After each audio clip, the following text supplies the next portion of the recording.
about. The fact has Trump made a good start? No. Straight answers, no spin, and just a couple of pints. How many fingers have I got up? About 10. So join me for Lee Anderson's Real World every Friday at 7 p.m. only on GB News. The People's Channel, Britain's news channel. At GB News, we love to hear from you, our loyal community. So drop us a line at gbnews.com/yoursay. There you can talk to each other and also to the presenters live on air. gbnews.com/yoursay, because GB News is your channel, Britain's news channel. Who is he? What's he doing They there? already know who you are, though. Don't miss this special reunion, Eamon and Anne together again only on GB News Breakfast this weekend from 6 a.m. And is that a gardening tan? No, it's a cypress tan. In the GB newsroom, we bring you the news as it happens. With our team of dedicated journalists across the UK, we're ready to keep you up to date with what's happening every half an hour, every single day. Bulletins here on GB News, the People's Channel, Britain's news channel.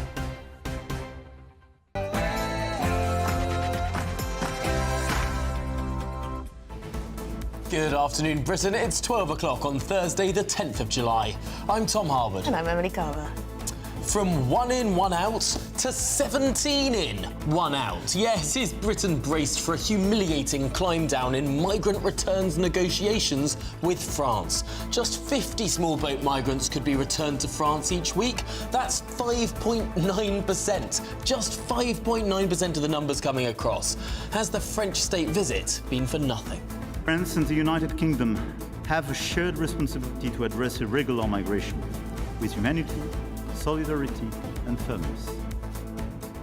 Elsewhere, boat, bonfire, backlash. Yes, effigies of life jacket-wearing migrants placed atop a traditional village bonfire in Northern Ireland have been condemned as sickening and even racist. What do you make of it?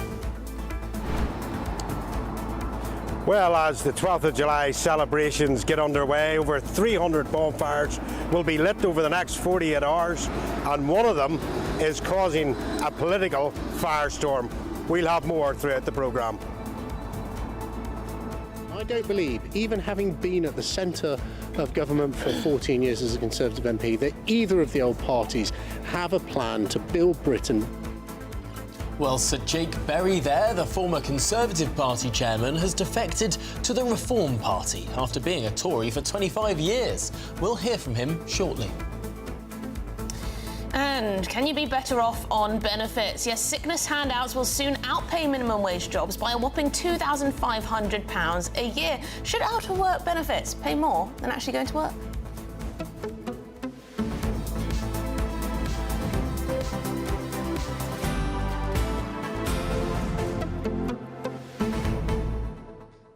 Well, it's all about this migrant deal, isn't it, today? Yeah, it's the big day. It's the final day of this extravagant state visit. 3 days in this country.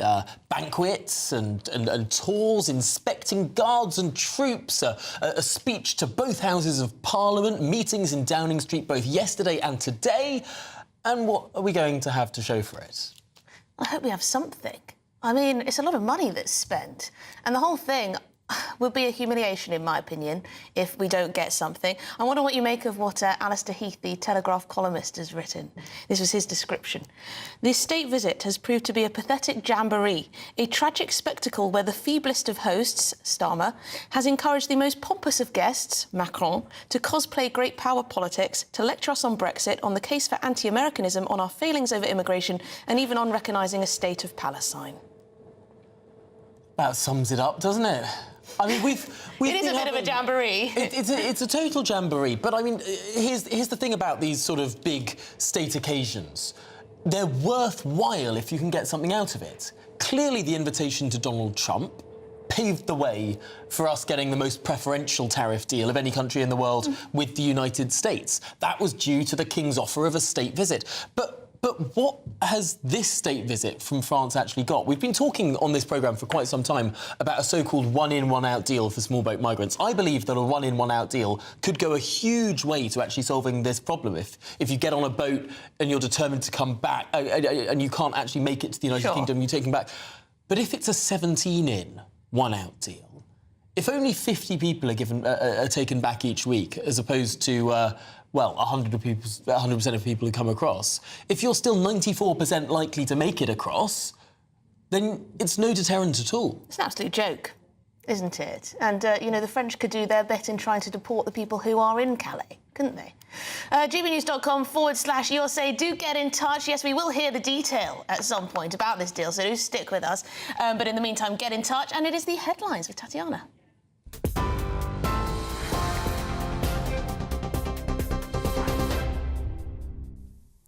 Emily, thank you very much. The top story, some breaking news to start. 3 teenagers and a 20-year-old woman have been arrested as part of an investigation into cyber attacks targeting Marks & Spencer's, a Co-op and Harrods, the National Crime Agency has said. The National Crime Agency also says the individuals were arrested early this morning on suspicion of blackmail, money laundering, offences linked to the Computer Misuse Act and participating in the activities of an organised crime group. More on this breaking story as we get it. Elsewhere, Sir Keir Starmer's welcomed Emmanuel Macron to Downing Street for crunch talks to hammer out a migration deal after the pair admitted a new deterrent was needed to stop small boats crossing the English Channel. The Prime Minister hopes the French President will sign up to a 1-in, 1-out deal when they hold their Franco-British summit at number 10 today, the last day of Mr Macron's state visit to the UK. Under the new deal, up to 50 migrants could be returned to France weekly, but some are saying it doesn't go far enough. It comes as more than 44,000 migrants reached British shores illegally via small boats since last year's general election, including 20,600 so far this calendar year. This summit will signal a step change in our partnership to deliver greater prosperity and security for working people, building on our new agreement with the EU, which of course you referenced last night. In uncertain times, we achieve more by strengthening our relationship with our allies. So that is what today is all about, working together on the priorities that we share as two nations. For us, it's about delivering the changes that the British people want to see. We all agree the situation in the Channel cannot go on as it is. So we're bringing new tactics into play and a new level of intent to tackle illegal migration. Defence Secretary John Healey says progress on illegal crossings is being made. There's no one solution to this, but we've also seen for the first time last week, and we need to see more, French police in shallow waters stopping the boats in France. And it's steps like... Yeah, of course. Correct.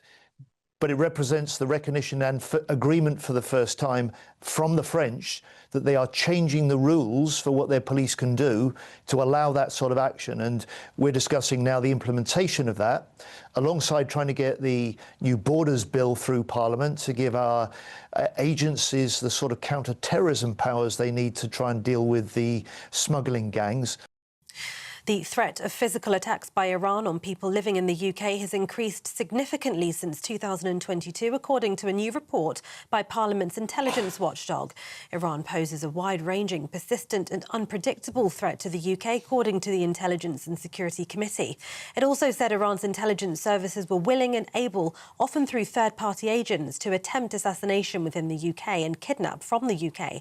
The report said there have been 15 murder or kidnap attempts against British citizens or UK-based individuals since the beginning of 2022. Health Secretary Wes Streeting has called for resident doctors to abandon their unreasonable rush to strike. It comes as new data shows the waiting list for routine hospital treatments in England has fallen for the second consecutive month to its lowest in more than 2 years. However, the number of patients facing the longest waits increased, according to NHS figures. Mr Streeting warns NHS recovery is fragile.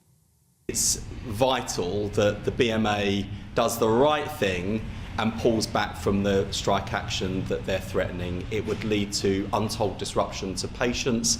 It would lead to unfair pressures on other NHS staff, but it would also set back the NHS's recovery and all the progress that we're making together. So even at this late stage, I urge them to take them up, for them to take me up on my offer to meet with them to discuss how we rebuild the resident doctor profession at the same time as we rebuild the National Health Service. Royal Mail is to be allowed to scrap Saturday second-class stamp deliveries under a series of reforms proposed by the communications regulator. From the 28th of July, Royal Mail will also be allowed to deliver second-class letters on alternate weekdays, Ofcom says. The post will still be delivered within 3 working days of collection from Monday to Friday. The proposals had already been raised by Ofcom after a consultation was announced last year. The scale-back was proposed early this year.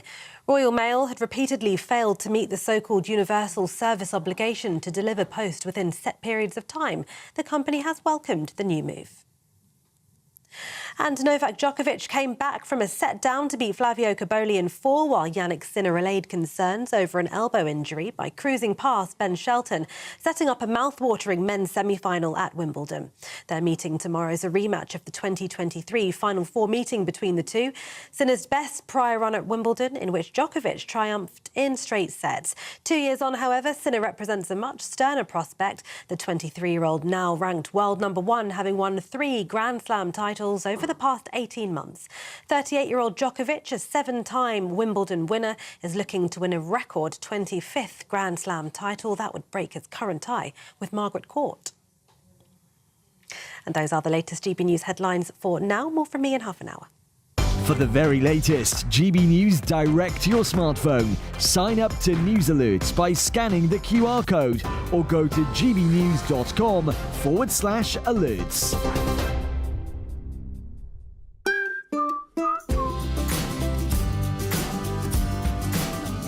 My Claim Group sponsors the GB News Finance Report. Here's a quick snapshot of the markets. The pound buying you $1.3608 and €1.1601. The price of gold is £2,444.66 per ounce, and the FTSE 100 is at 8,968 points. My Claim Group sponsors the GB News Finance Report.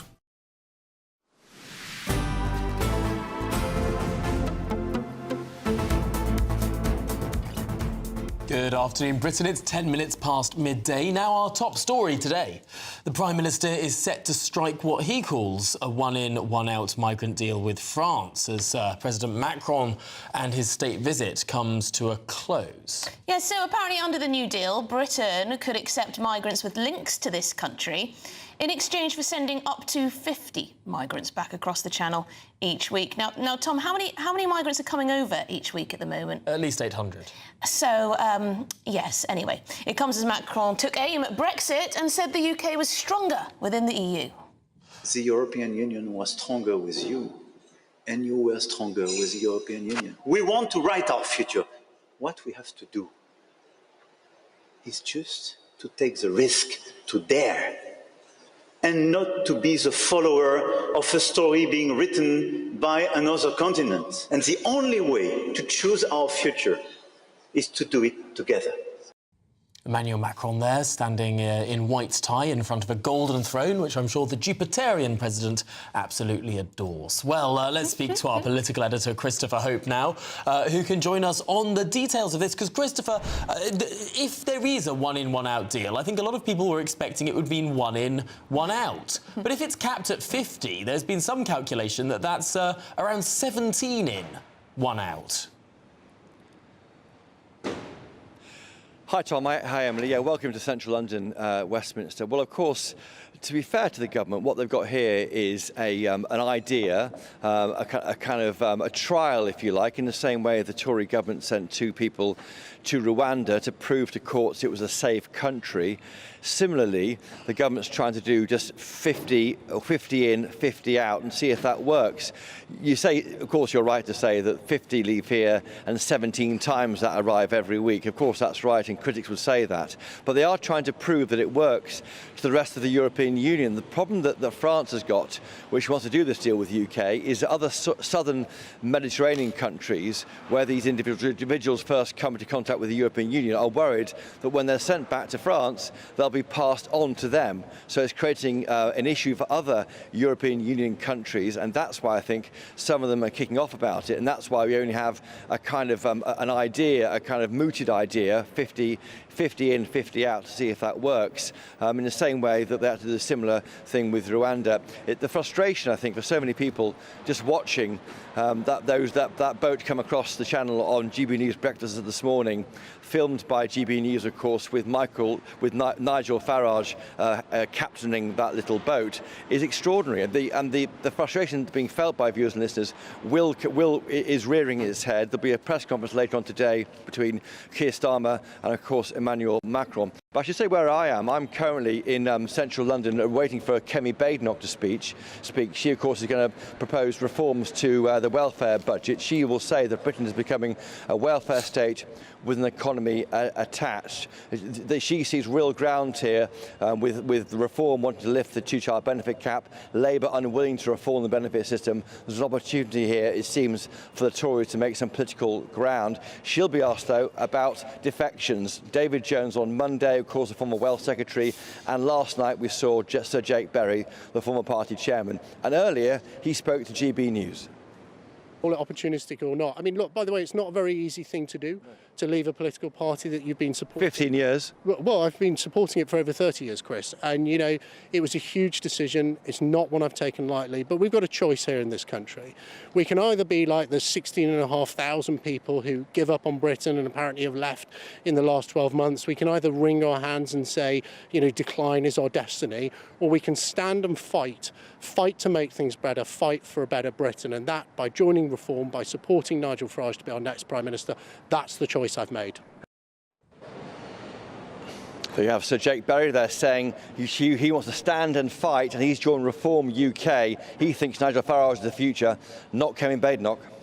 Very interesting indeed. Thank you so much, Christopher Hope, there in central London. Well, let's speak to our Home and Security editor, Mark White, who's in Dover for us all day, reporting on this issue in the Channel, ongoing crisis. Mark, what is the perspective from where you are? Well, I'm trying to find my land legs again after bobbing about in the Channel for quite a few hours there. And it wasn't just the fish that Nigel Farage was after, of course, always an eye to the potential of migrant crossings. He knew that today was a so-called red day and that it was likely that small boats would cross. And sure enough, that's exactly what happened. We were not in the water more than 5-10 minutes when we got word from the other side of the Channel that the French were escorting a small boat across to UK waters, and we then made haste towards that sort of dividing line between UK waters, the separation zone it's called, between UK waters and French waters, and waited for that boat, and it came into shot. And it was an incredible sight because you saw not just the French naval warship, but it had rigid inflatables. Border Force was there with a border patrol vessel, the Hurricane, along with 2 rigid inflatables. Another support ship to pick up the dinghy was there. A drone was overhead. Phenomenal resources just for one boat, a boat carrying 78 migrants. This is what Nigel Farage told us a little earlier. This is a classic day in the English Channel over the last 5 years when the weather's calm, or a red day as they call it. And yes, you've got a migrant boat, and we've seen it through the binoculars. There's about 70 people on board being escorted all the way over by the French Navy, and behind us we have Border Force sitting on waiting for the handover, and we've paid £800 million to the French, and this is the farce that goes on. And that wasn't the only small boat that made the crossing today. Multiple small boats launched because we had about 5 days of weather in which it was a bit too windy for any crossings. So, of course, they stack up and they cross the second that the weather allows. And we believe that around about 300 have made the crossing, or at least are attempting to make the crossing as we speak. And there's another good few days ahead where we're likely to see hundreds more crossing from France. Whatever Messrs Macron and Starmer say about being serious in their endeavours to stop the boats. Well, thank you very much indeed, Bart White. And make sure you've got the factor 50 on. It's looking rather balmy out there, rather sunny. Thank you. We'll speak to you a little bit later, I do hope.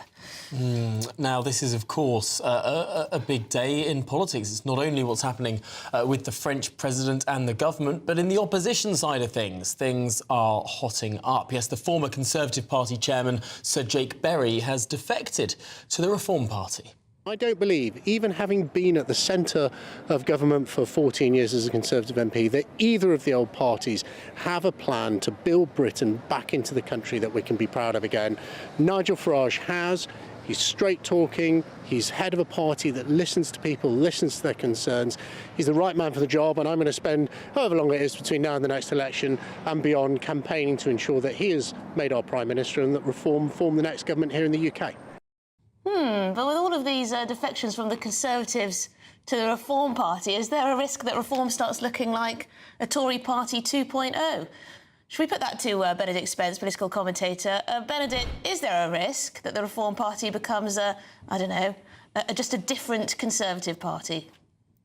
I mean, that's always been the fear, hasn't it? That simply you'd end up replacing one party with another and that party would then end up inheriting all of the failings of the one that it has ostensibly been created to replace. I mean, where Reform are right now, it's almost like watching Premier League football teams selling players that they don't want to the Saudi League because it gets them off the roster and it means that those players get one last hurrah at being politically relevant. That's kind of what the Tories seem to be doing here with sort of shedding people to Reform. It's not really the people I think that the Tories would be desperately wanted to keep hold of.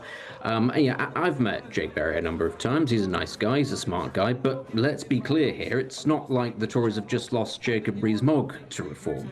These are people who are, in this case, an ex-MP, possibly somebody who is not going to get an easy shoe-in seat come the next general election, who is perhaps looking to revive their career, sees the trajectory of travel at the moment, sees Reform is polling very well, and has made an opportunistic decision. But equally, that means that the Tories are able to shift a lot of deadwood and say, look, we are a new party. We've got rid of all of these people. And oh, by the way, those people who maybe caused many of the problems that the country now faces, well, they're in Reform. They're in the insurgent party. Maybe you don't want to vote for them. Maybe they're not so new.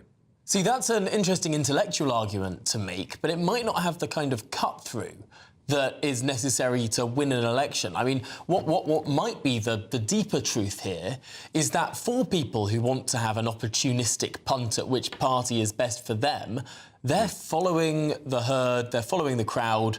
If you represented a seat that you lost to the Labour Party at the last election, you're thinking, well, hang on, one of the few people who represented a seat with a narrow majority that actually held on was Lee Anderson.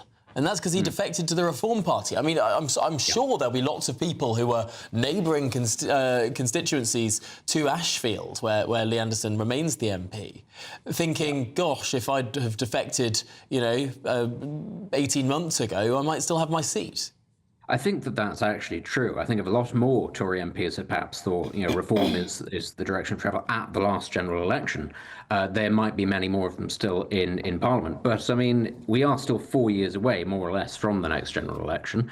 And I think an awful lot can change in that period of time. At the last general election, Reform were the none-of-the-above party. They were, for the first time ever, you got to spoil your ballot by voting for an actual party, which was very exciting for everybody. But if we are still in a position in a few years' time where Reform is still polling very well and they have not torn themselves apart internally, people will start to ask, OK, what are your policies beyond we want fewer migrants? And also, how is it you're going to go around having fewer migrants? Right now, Reform is able to survive by being a little bit opaque about actually what it wants. It's able to sort of hop from one foot to the other. Oh, are we centre-right? Oh, are we a little bit further to the right? Because that's what actually keeps it in that position of being the insurgent party. Once you get to that state, where you have to focus minds, you have to think of a manifesto, then I think things will get a little bit trickier, especially if the Tories have actually done what Farage himself suggested in the New Statesman yesterday might happen, and move themselves further to the right of him. And I think if that does happen, actually, I'm not necessarily sure that Farage, as a centrist, if you like, is as desirable for many people who are currently backing Reform. OK, well, Benedict Spence, thank you very much indeed for your time this afternoon. I mean, there is one other way of looking at it. Yeah. That Jake Berry just sees the Reform Party as a potentially better vehicle for getting some of his own, beliefs out there. Yeah. Passionately about immigration. I mean, we've heard him many a time on this channel talking about how passionate he is on that. Worth asking what the other beliefs are, though. The voters moving. Yes, OK. On the economy, Reform has some different ideas. But also, Jake Berry has spoken about how important net zero is in the past. Yes, well, a lot of politicians have said that, haven't they? And then the mood changes. And then they feel freer to say what they really think. That's a generous interpretation. Yes, well, I'll be generous sometimes. This is Good Afternoon Britain on GB News. Lots more coming up on today's show. Has Angela Rayner really backed down on secretive plans to institute a legal definition of Islamophobia after free speech campaigners threatened legal action? But after the break, this bonfire boat backlash. Yes, effigies of life jacket-wearing migrants placed atop a traditional village bonfire in Northern Ireland have been condemned as sickening and even racist. But what do you make of that?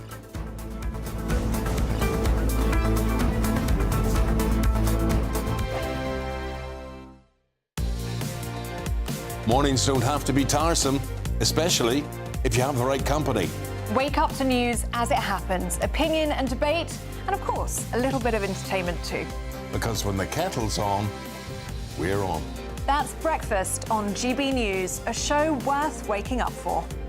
Every morning from 6 a.m. Only on the People's Channel, Britain's news channel. We'll spread the news, you spread the word. GB News Breakfast, every day from 6 a.m. Back in 2015, Thornton and Cleveley's resident Emma Shepherd noticed the grass in her garden wasn't growing.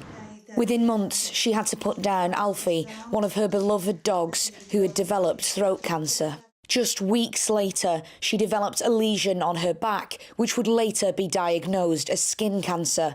She knew then that something wasn't right. I wasn't really aware of the history of the ICI site when I took the property. I did so much investigation. I had the ground tested with my own money. There was high levels of metals in there and some obviously cancerous carcinogenics in there. They actually nicknamed me Erin Brockovich because I was so all over it. Last year, a joint investigation was launched by the Environment Agency and the local council. That was following the discovery of PFOA, a man-made chemical that potentially causes cancer. Both parties told GB News they are now working together on this matter, whilst the company under investigation for the potential release of the substance had this to say. AGC Chemicals Europe sets the highest standards for itself and takes its commitments to the local community and to the environment extremely seriously. They added that they voluntarily phased out the use of PFOA in the UK by early 2012. Release of the substance was within the permits held by AGC Chemicals Europe at the time and also UK legislation in place at the time. And yet, 2 months ago, residents within a kilometre of the site received this letter from the council, advising them not to consume anything grown in their gardens due to potential PFOA contamination. GB News, the People's Channel. From the school run to the home run, watch a new show for all of Britain. He can say whatever he wants. A straight-talking show where all voices are heard. And, you know, when are we going to stop talking about smashing the gangs and actually do it? With the stories that matter from every part of our country. There's a bit of a crash landing there for your Chancellor. Bold, fearless and standing up for you. That's me, Martin Daubney, 3 p.m. till 6 p.m, weekdays, here only on GB News. The People's Channel, Britain's news channel.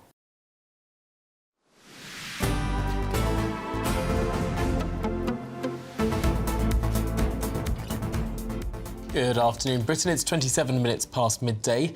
Now, effigies of life jacket-wearing migrants in boats have been placed on a village bonfire in a display condemned by critics as sickening and even racist. Yes, it was part of a loyalist bonfire in Northern Ireland, leading to condemnation and calls for the display to be removed. Well, let's speak to our reporter Doogie Beattie, who can tell us more about this.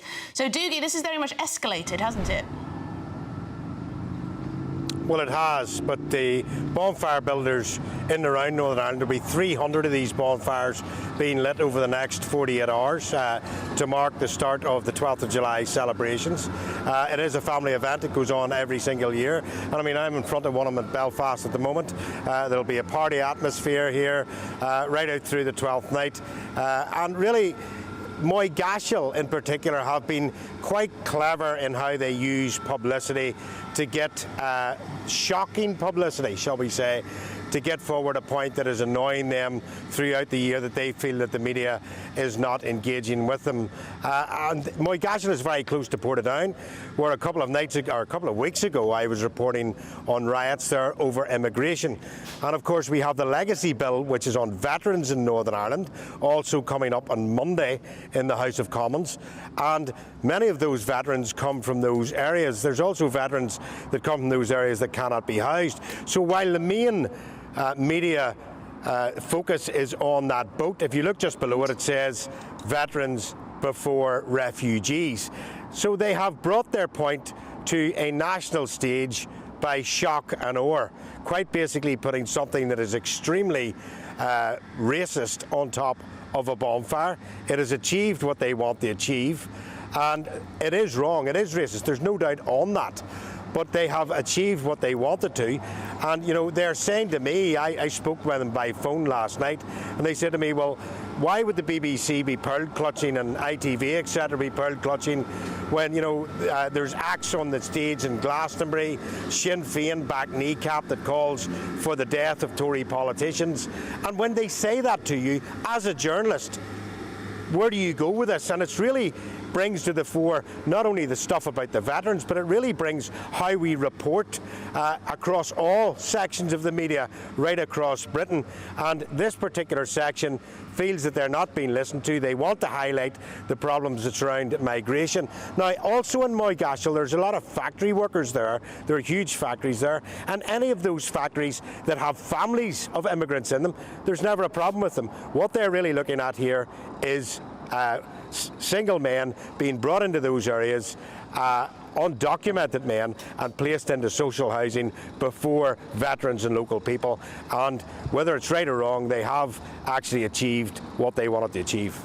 As ever, it's a complex picture, isn't it? Doogie Beattie, thank you very much. I suppose, Tom, two things can be true, can't they? It can be a deeply offensive or pretty distasteful thing to do, but then also there is always, as ever, an element of selective outrage when it comes to things like this, I suppose. Yes, although I think we were saying off-air that sometimes the way that people view these things is through a sort of structure of power dynamics. If it's a powerful person on top of a bonfire, they think that that's okay, like a sort of politician or something. Yeah. And if it's someone they see to be or something, exactly, that's fine. whereas if it's something they see to be powerless, then that's the outrage-generating incident. Well, get in touch, gbnews.com/your say. This is Good Afternoon Britain. Some don't like it hot. Yes, apparently a generation of wimps are being raised in Britain because schools are banning children now from playing outside during heat waves. But after the break, are you better off on benefits? Well, sickness handouts will soon outpay minimum wage jobs. That's despite the hike in the minimum wage. Yes, they'll outpay it by £2,500 a year, so should out-of-work benefits pay more than going to work? That's come after your latest news headlines.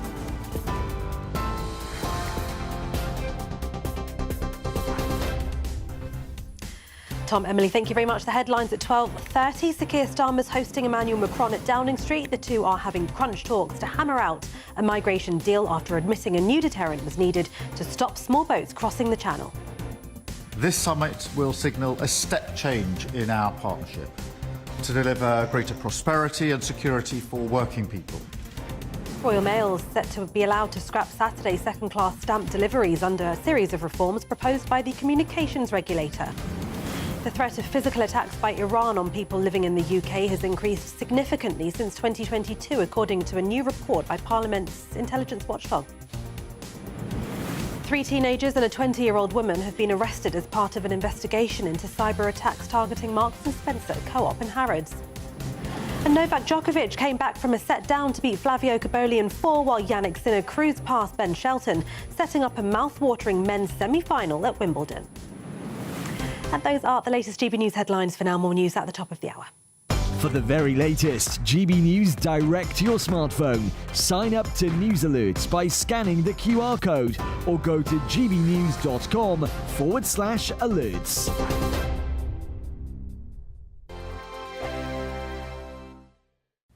Hello again, welcome to your latest weather update from the Met Office here on GB News. Temperatures are rising. First day of a heat wave for some.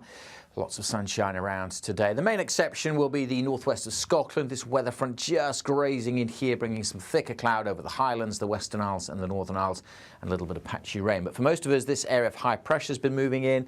Light winds means it is quite murky around some coasts in the west, the Irish Sea coast.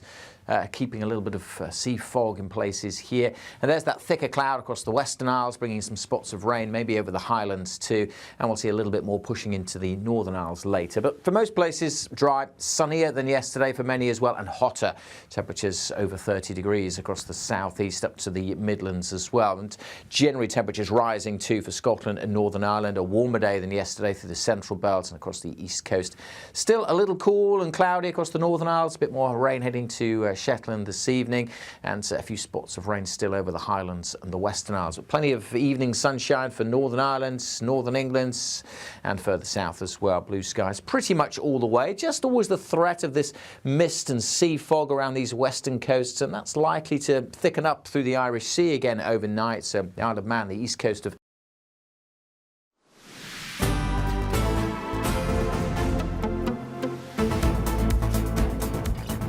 Good afternoon, Britain. Kemi Badenoch is giving a speech in central London. Let's listen in. Every £4 of income tax on sickness benefits alone. What began as a safety net for the most vulnerable has morphed into something completely different. The system is unsustainable, and this threatens all the good it was designed to do. Of course, the obvious question is, this is your system. How can you criticise what you've run for 14 years? It's a fair question. But the truth is, the problems in our welfare system now are not the ones we inherited. If you cast your mind back to 2010, we took over a benefit system that was a dysfunctional mess. Overlapping entitlements handed out by different parts of the state, it very often meant people were worse off in work. Unemployment was 8%. There were queues outside job centres. People up and down the country got up and went to work, while next door, their neighbours' curtains were drawn until noon. So it was against this backdrop that Ian Duncan Smith set up the Centre for Social Justice back in 2004. People in this room will remember Breakdown Britain, the forensic diagnosis of how welfare dependency was hollowing out families, communities and lives. This hard work, done while we were in opposition, meant that when we took office, we could deliver the biggest reform of our welfare system in its history. Universal credit was a massively ambitious plan to simplify benefits. It made sure that work always paid. We brought the welfare bill down year after year and got people into work. 800 jobs were created for every day that we were in office, and that matters because work gives people purpose, stability, connection. It changes the lives of entire families. And when Conservatives left office, we had halved unemployment. Before COVID, we had the lowest number of workless households since records began. And this is important because a child that grows up in a workless household is likely to underachieve at school. Worklessness and dependency are passed down through families. The problem is that as we came out of the pandemic, we started to see a new phenomenon. We now live in a country where 1 in 4 people self-report as disabled. People are receiving disability benefits for having tennis elbow. I know some may disagree with me, but I do not believe that 1 in 4 of us can be considered disabled without the term losing all meaning. And in this new age of diagnoses and self-certification, our sickness benefit system cannot cope. And we are now spending more on sickness benefits than we do on defence. Conservatives brought in the household benefit cap to stop worklessness paying more than wages. But new research from the CSJ has found that under Labour, people receiving sickness benefits could now get £2,500 more a year than a minimum wage worker. This is not just fundamentally unfair, it is a fiscal disaster waiting to happen. It should have been clear to anyone seeing this that it isn't sustainable.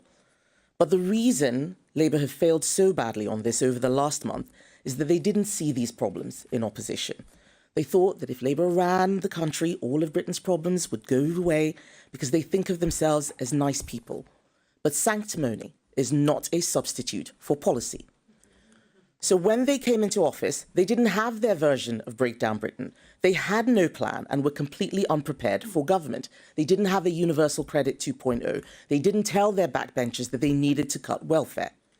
Labour now don't know what they believe. That will be the epitaph of this government.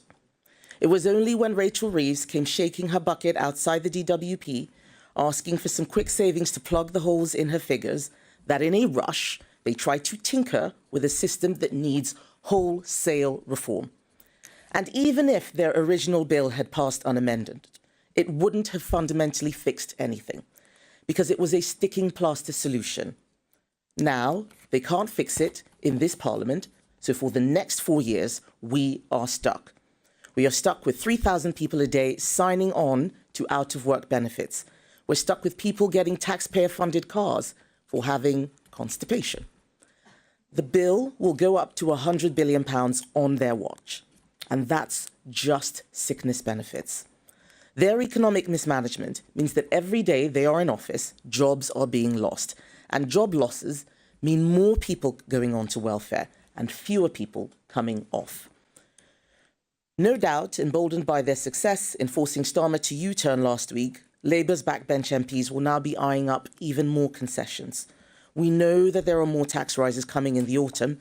That's now been all but confirmed by the Chancellor.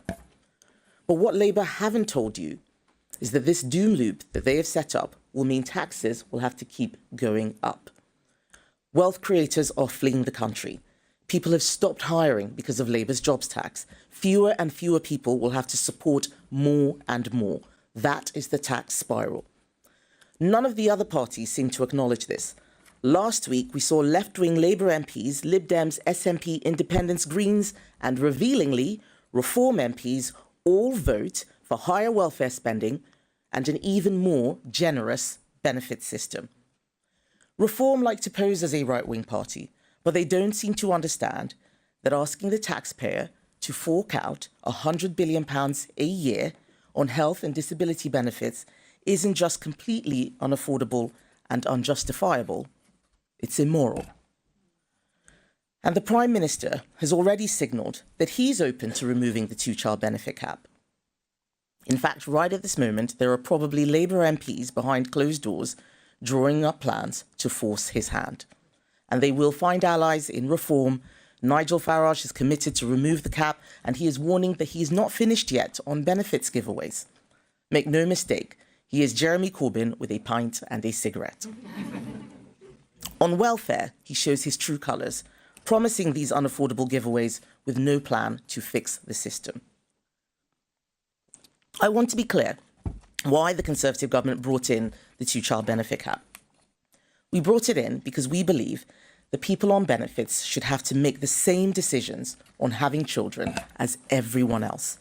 But Labour and Reform MPs don't even understand what the cap does, and they don't care that lifting it would create another £3 billion black hole in our finances.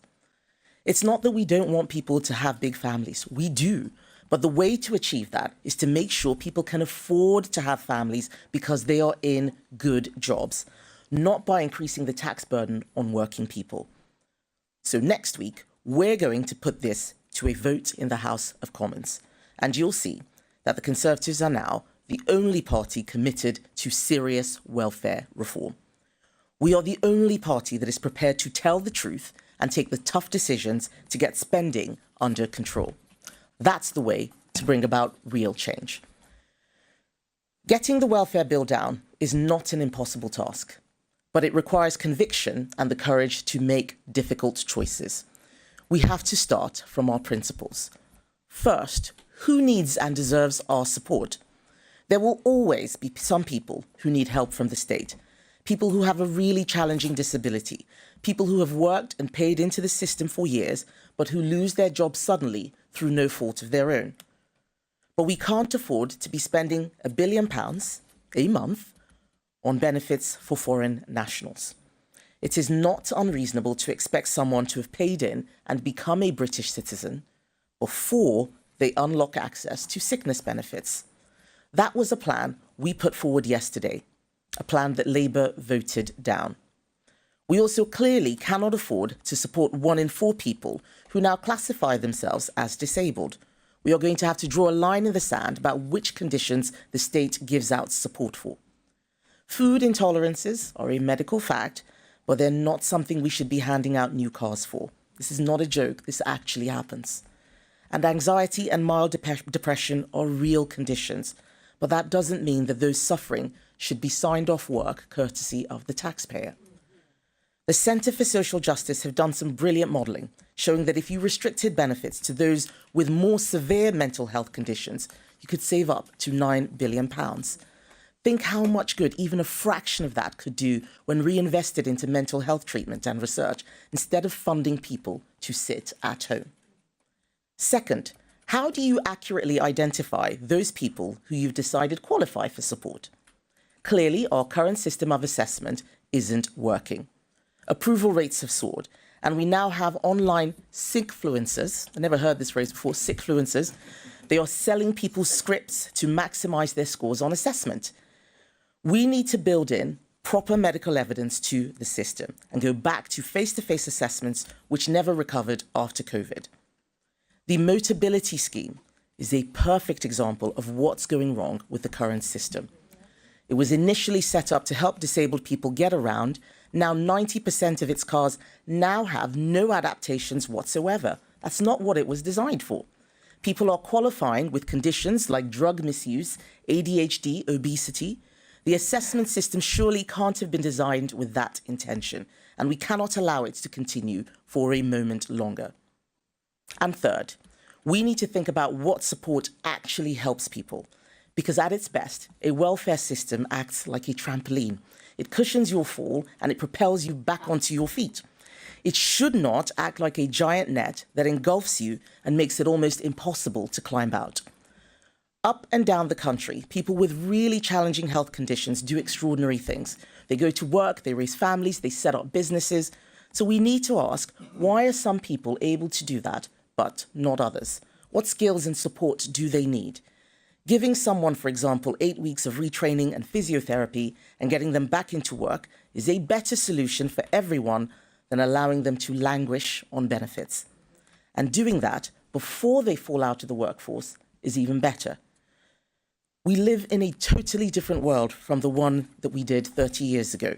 Even people who are housebound can now contribute and make use of their talent. We should be aiming for everybody to support themselves as far as they are able, while providing support for those who cannot. But to do this, we will have to win arguments. Arguments that too many in politics have forgotten how to make. Like a life of work being better than one dependent on the state. Not just better for society, although we believe that too, but actually better for the soul. That it feels better to contribute and enjoy the freedom that comes with paying your own way. Too many young people are growing up not knowing that. They think that a life on benefits is an alternative to working. They think that isolating themselves at home is okay because starting a job feels daunting.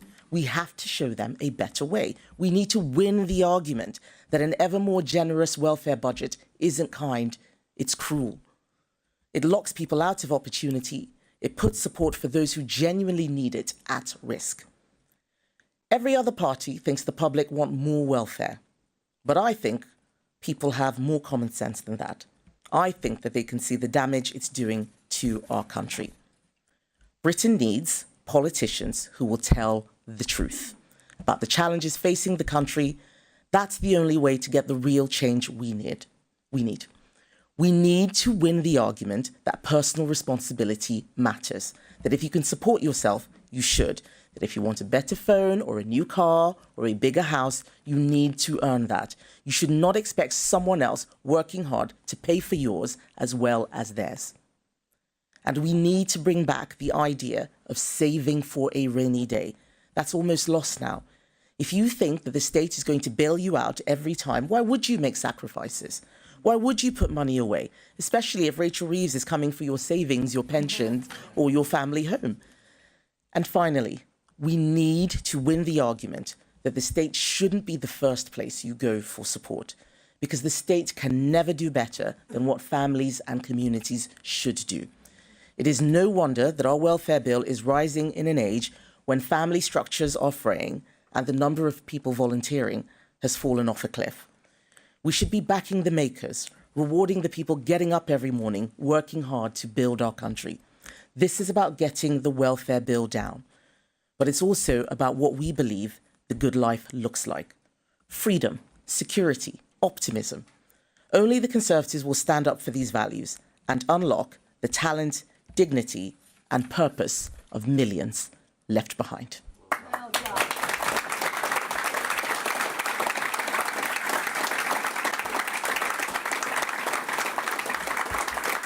Thank you.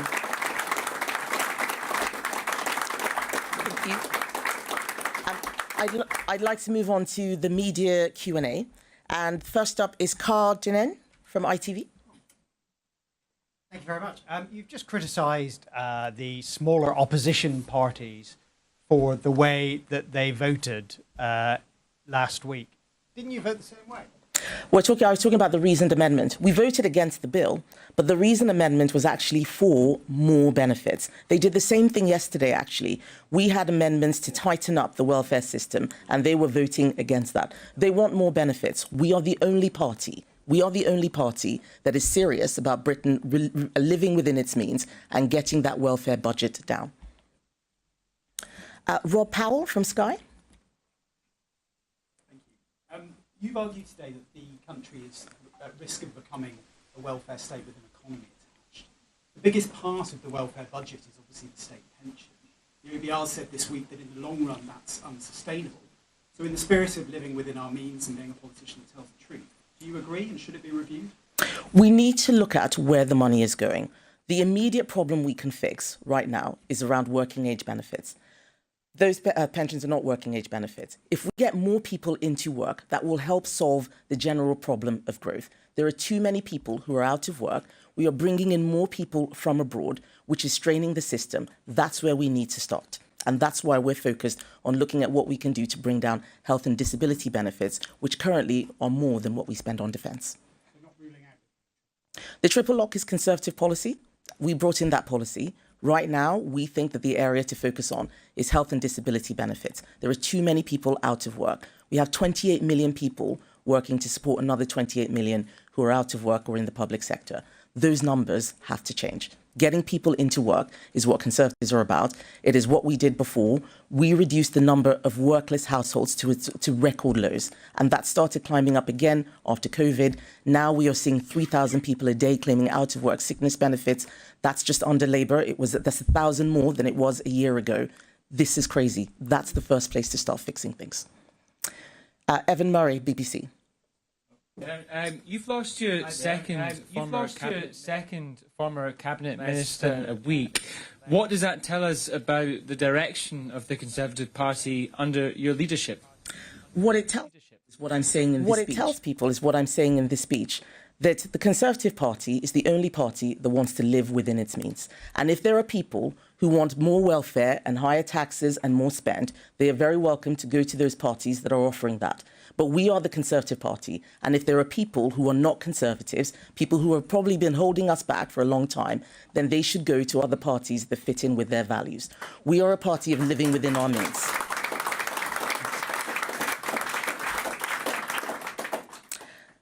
Chris Hope, GBNews. Chris Hope, GB News. The benefits bill spiralled on your government's watch, didn't it, Kemi Badenoch? Will you apologise for saying you got it wrong, like as you have done on immigration? And just that question about Sir Jake Berry and David Jones jumping ship to reform UK, what has Nigel Farage got that you haven't? Right. So I knew you were going to ask that question, Chris. I thought that Evan had spiked you. But first of all, we brought the deficit down every year until the pandemic. The pandemic was not something the Conservatives did. That was a global problem. And I can tell you that if Labour or even Reform had been in charge during the pandemic, we would be in a much worse situation than we are now. So we brought that down. As I said, we brought the number of workless households down. Worklessness kills. It completely destroys life chances for children. That is something that only we fixed, and we will fix it again. We do not want to see this problem coming back.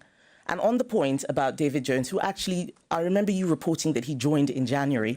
What's interesting, whether he defected in January, what's interesting is that they're having to restate the story again. What Nigel Farage has got that I haven't got is telling people whatever it is they want to hear. If people want the truth, they should come to the Conservatives. That's what I'm for. OK, well, there you go. Kemi Badenoch setting out her plans for welfare, bashing both the Labour record and saying that the Reform Party too haven't got a clue on this issue. It's really interesting that she's going to be bringing forward a vote next week, she announced, in the House of Commons over the 2-child benefit cap.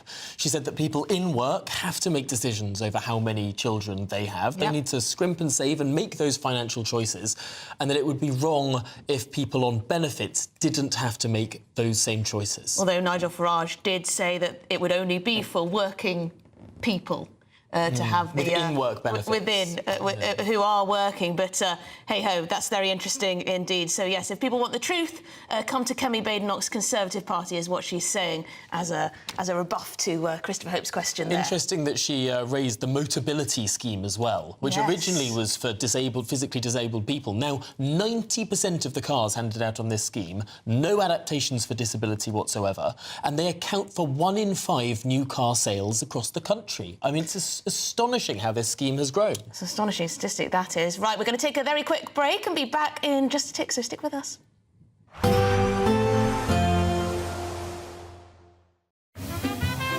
Heavy showers first thing will be followed by a warm, cosy day.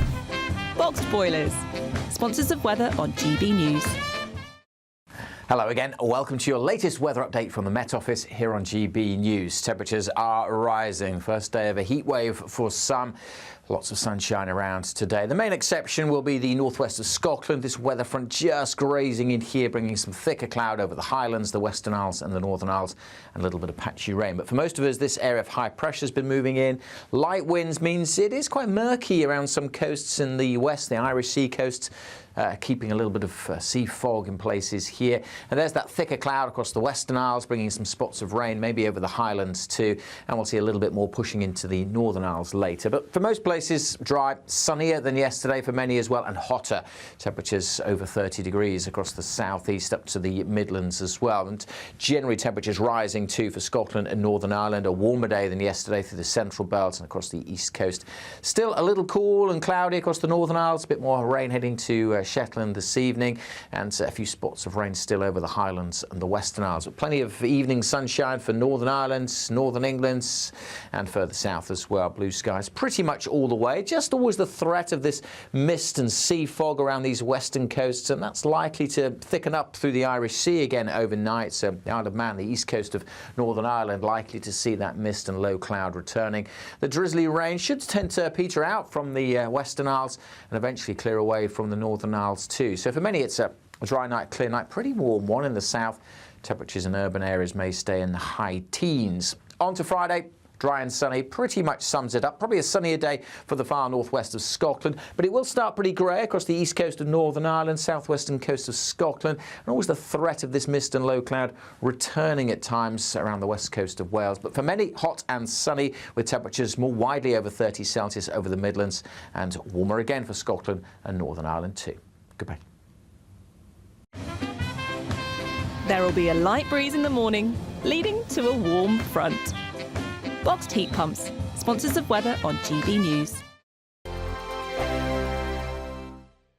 We're kick-starting summer with your chance to win our biggest cash prize to date, as there's an incredible £54,321 in tax-free cash to be won. What would you spend it on? A brand new car, the holiday of a lifetime, or just sit back, relax and remove some of those day-to-day financial stresses? For another chance to win, text cash to 63225. One entry costs £2.50 plus one standard network rate message, or text bonus to 63225. 5 entries cost £5 £5 plus 1 standard network rate message. Go to gbnews.com/win. Entries start at £2.50. Call 0903 686 3232. Calls cost £2.50 plus your network access charge. Or post your name and number to GB14 PO Box 8690 Derby DE1 9TT.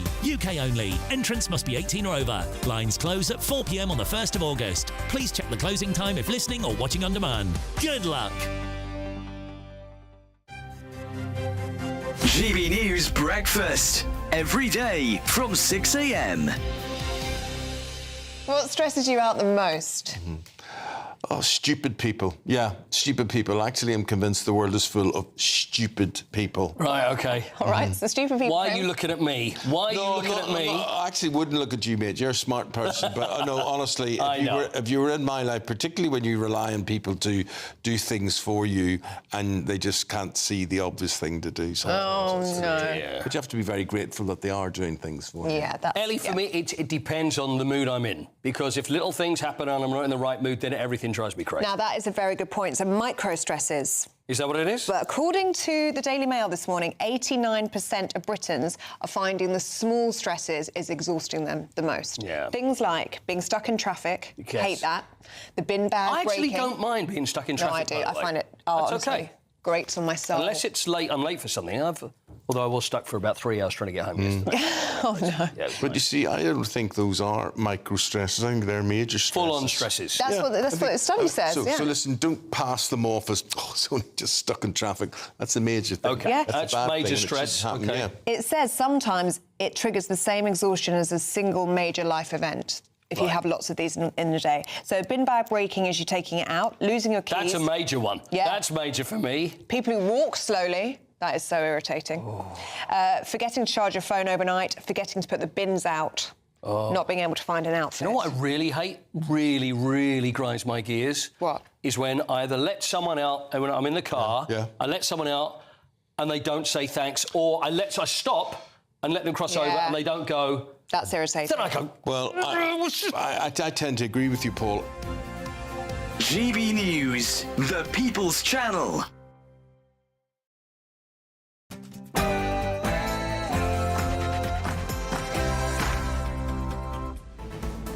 Good afternoon, Britain. It's 1 o'clock on Thursday, the 10th of July. I'm Emily Carver. And I'm Tom Harwood. Well, from 1 in, 1 out to 17 in, 1 out. Is Britain braced for a humiliating climb down in migrant returns negotiations with France?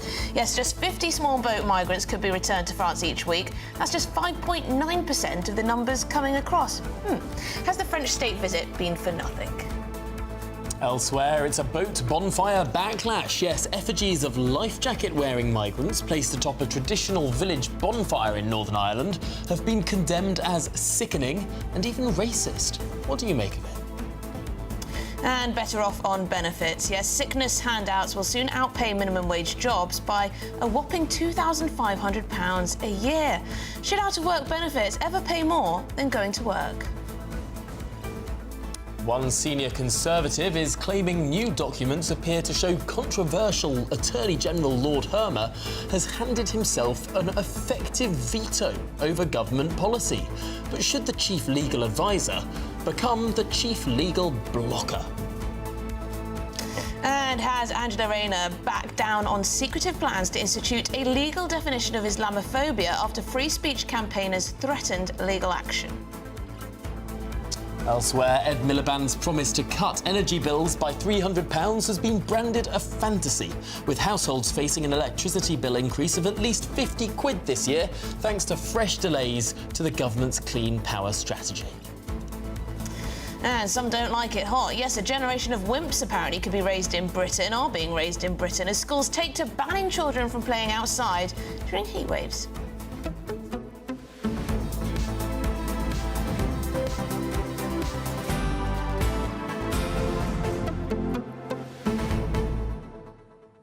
How do you think that speech from Kemi will go down with the public? I don't think they'll notice it. And that's the problem, isn't it? That is the problem. She said a lot of things that are very sensitive. Spot on, yes. But I'm not sure it's going to have cut through.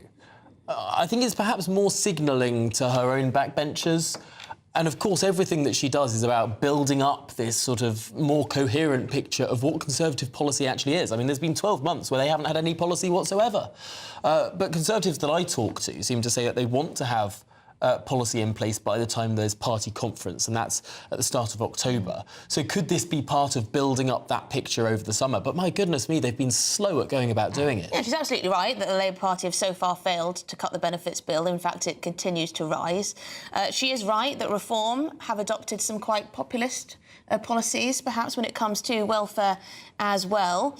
But I don't think people will forget the spiralling welfare bill under the Conservatives. And yes, to say that the pandemic was to blame, sure, absolutely. We've seen a huge increase since the pandemic, but does that help her now? It did seem that she had some of the right solutions there. I mean, one of the big things she said was going back to in-person assessments. Fraser Nelson has been writing in The Times recently about how there used to be a huge dropout rate just before the interview. If you wanted to go and sign on to benefits, you had to have your face-to-face interview. And there used to be a significant number of people who claimed, who had booked in their interview, who cancelled that interview just the day before they turned up. They'd freak out. Because they'd think they couldn't sell it, perhaps. Yeah. But the dropout rate has collapsed due to over-the-phone interviews. And she spoke to... Kemi Badenoch spoke there about sick-fluencers who tell people the scripts of what to say. If you know exactly what you're going to say, if you can read out a script of what you can say to your telephone interviewer, that you know exactly how to get past each of the hurdles... I mean, it's clear why then we've seen such a ballooning in the number of claims and successful claimants over the course of the last 3 years. Yeah, and to be honest, making the case for cutting benefits for British people is going to be very difficult when people see, of course, illegal migrants coming over and receiving housing, accommodation, etc. So that's a sticking point too. GBNews.com/your say, do get in touch. And, of course, about this one-in, one-out deal, this 17-in, one-out deal, this 50... Yeah, what do you make of it? GBNews.com/your say. We will hear more detail very soon on that from the horse's mouth, but it is the headlines.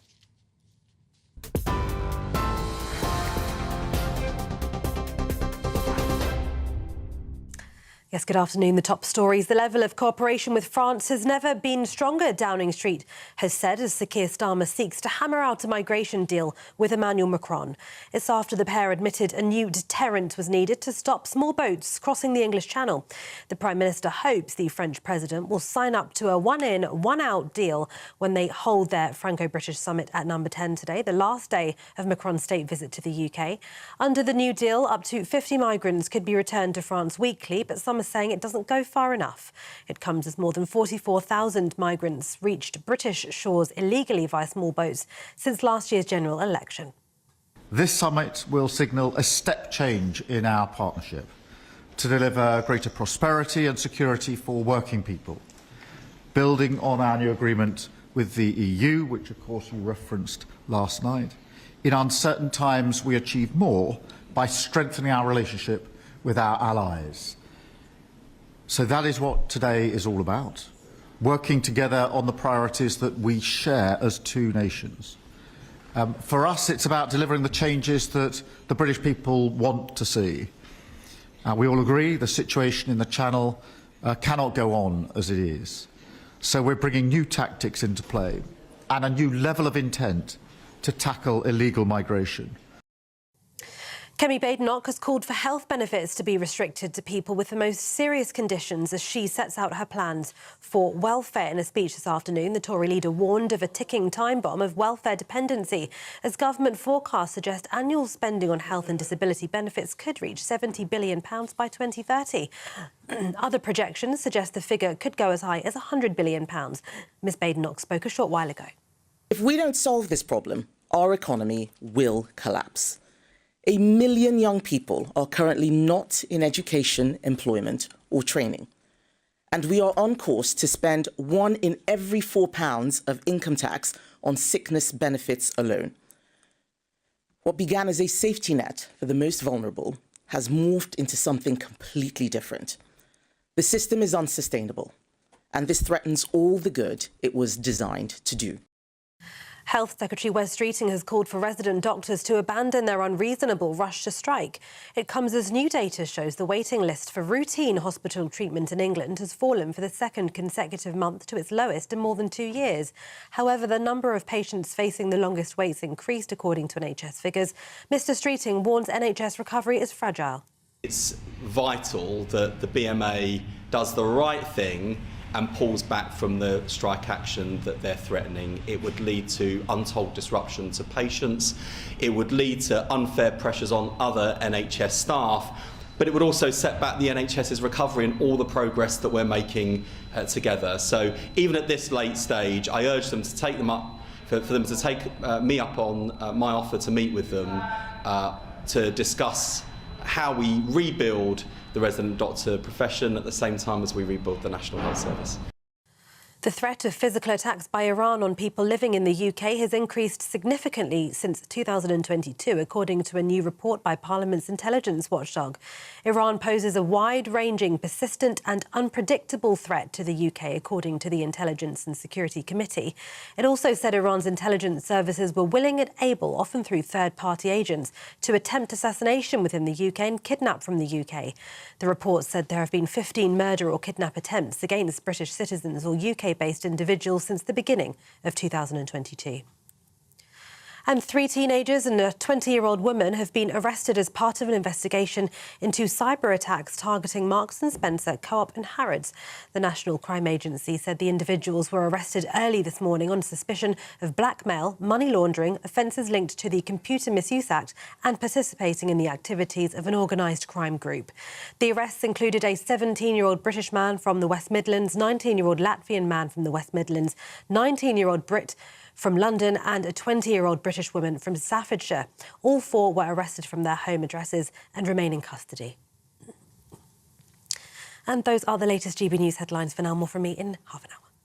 For the very latest GB News direct to your smartphone, sign up to News Alerts by scanning the QR code or go to gbnews.com/alerts.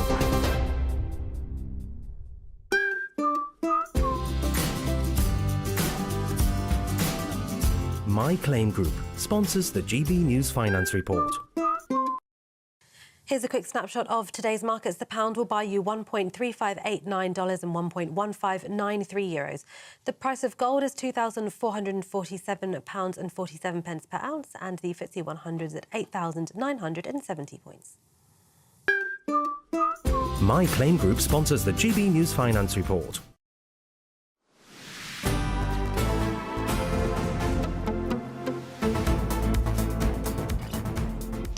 OK, it's 1:10. Welcome back to Good Afternoon Britain. Now, the Conservative leader, Kemi Badenoch, has just called for health benefits to be restricted to people with the most serious conditions, as she warned of a ticking time bomb of welfare dependency. It comes as unemployed people on sickness benefits will soon receive £2,500 more each year than a minimum wage worker. Now, I know, Tom, you've looked into this Motability scheme. This is where if you're on PIP benefits, the disability benefits, you can claim through those PIP benefits for a car, right? The higher rate of PIP benefits. Yes. It's called mobility benefits. So that's a slightly higher rate, and you can trade those mobility benefits on PIP for a Motability car. And that accounts now for 1 in 5 new car sales in the UK. And one of the things that has been picked up from Kemi Badenoch's speech is that she said that people with constipation have been given these cars.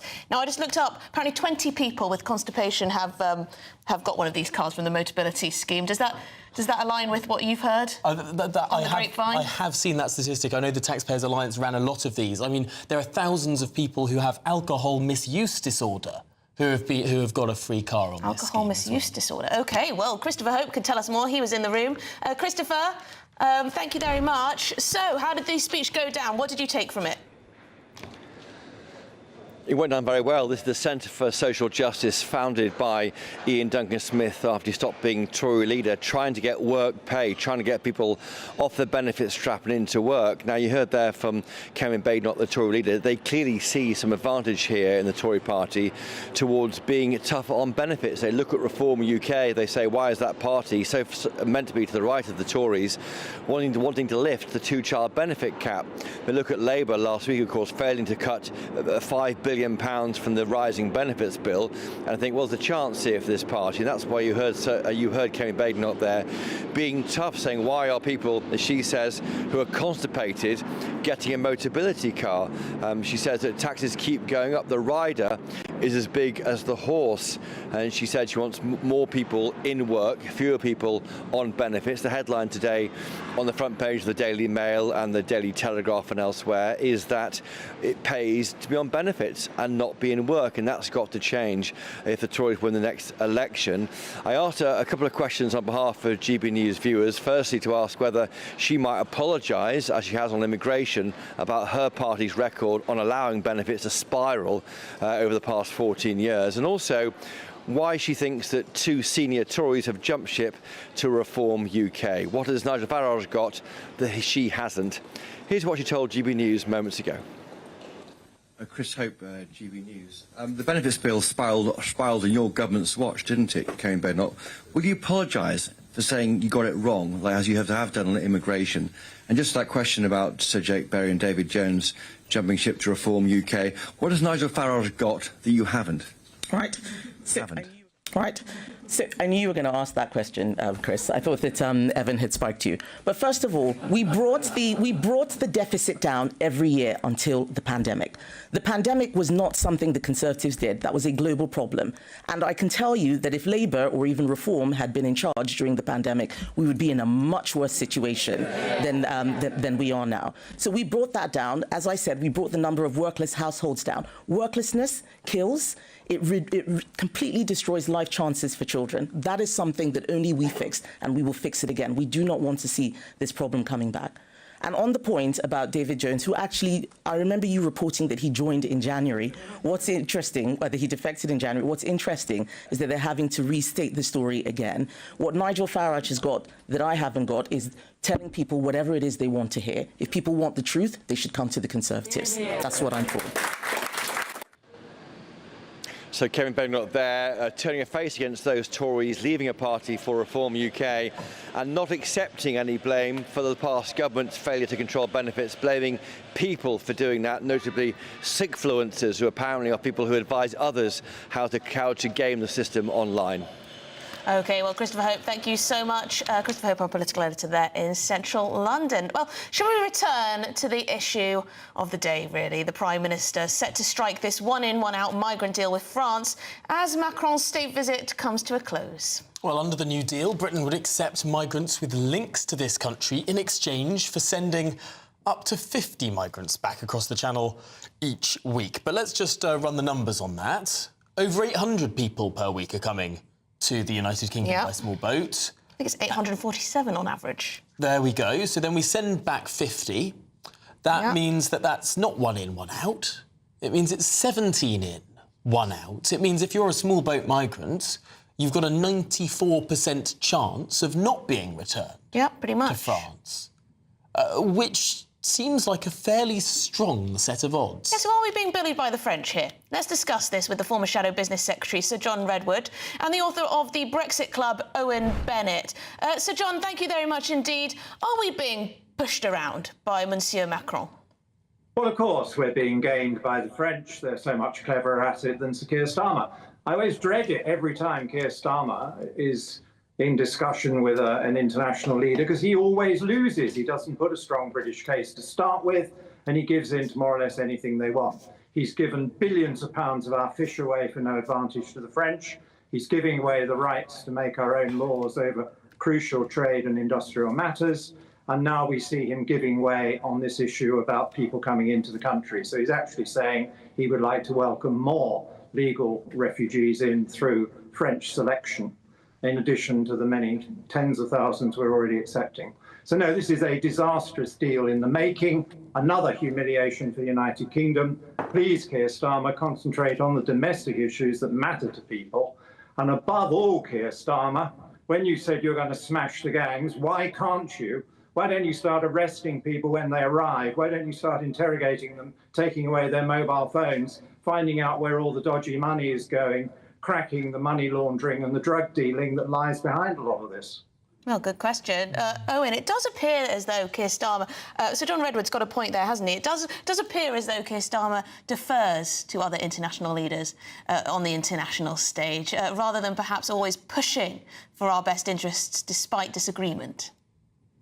I don't think I would characterise it like that. This is a man who's got a pretty sensible head on his shoulders of certain things, understands that this is the art of diplomacy. It's not about going in, waving the biggest stick and using the longest words, trying to bamboozle our international colleagues into submission as previous prime ministers did. I mean, this was, this reset of the relationship with the French. It was started by Rishi Sunak in 2023 when he said, this is an entente reset when Macron was over then.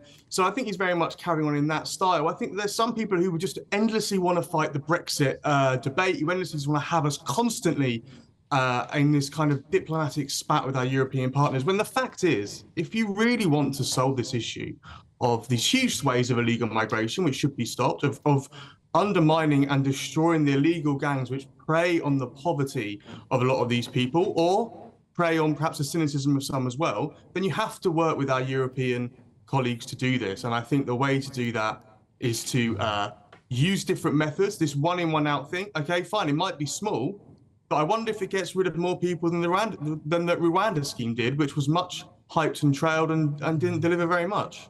I suppose that's a point to put to you, Sir John. This is, of course, what the government is describing as a sort of trial period, a pilot scheme, which I suppose, if you're the British government, you might argue could be expanded if the Europeans are sort of happy with initially 50 per week. You could easily see how that's scaled up. Well, could you? I mean, we don't even know that the French president has the power to enforce this because, of course, he doesn't run a sovereign country. And the EU may have strong views. We know that the southern states are already lobbying not even to have this very small scheme. But it's got to be so much bigger than the current plan. I mean, you've been absolutely right doing the figures. The odds would still be extremely good that you don't get sent back to France if you come over on a small boat, if they're only sending 1 in 17 back. And some of the ones in 17 that were sent back might just simply regroup and come over again on the grounds that on the law of averages, next time it will work. So it can't possibly deter the big numbers we need to deter.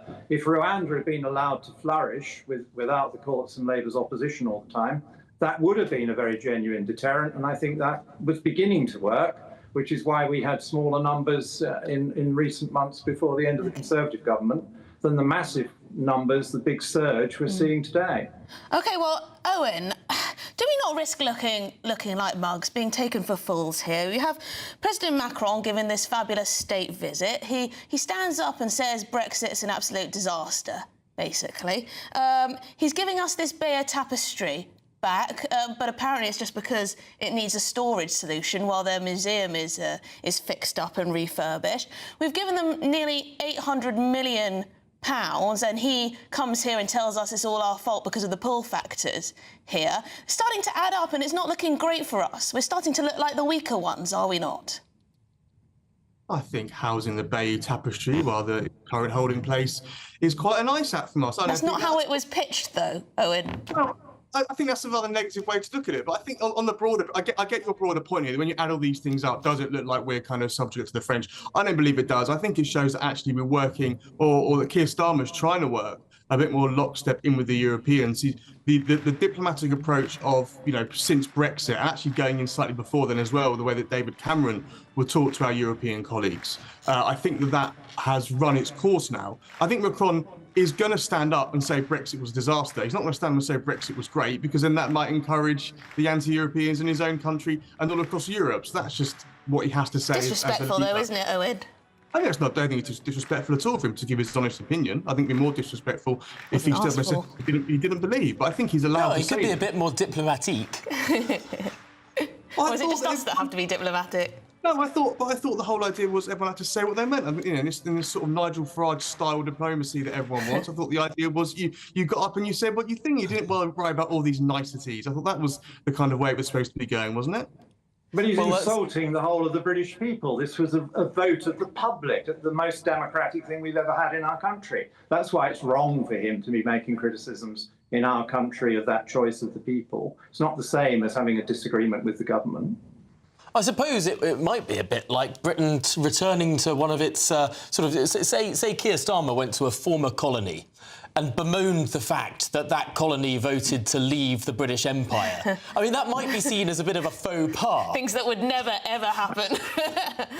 Well, only if you ascribe to the view that we're a former colony of France. I think going back to maybe, 1066, maybe, if you try and get that far back. Or if you know, I know that Sir John, who's a very learned man in these areas, would argue that we were a colony of the European Union. I don't think some people would share that view, many people wouldn't, and the fact that we were able to leave demonstrated our sovereignty, but let's not go back to those debates. I think it's perfectly fine for Macron to come along and let us know what he really thinks. So I don't think there's an issue there. I think we need to stop being perhaps quite so sensitive about Emmanuel Macron. We should be proud of what we believe in and what we stand for. We can take one of our closest allies disagreeing with us, surely. Yeah, it's just costing us a lot of money. Is have proper disagreements with them about the things that are in the British national interest. And the gift of the fish with nothing back was an absolute disgrace. One of the whole points of Brexit was to rebuild the British fishing industry and take back control of our own waters. And this government has needlessly given it away at the end of an all too long transitional period.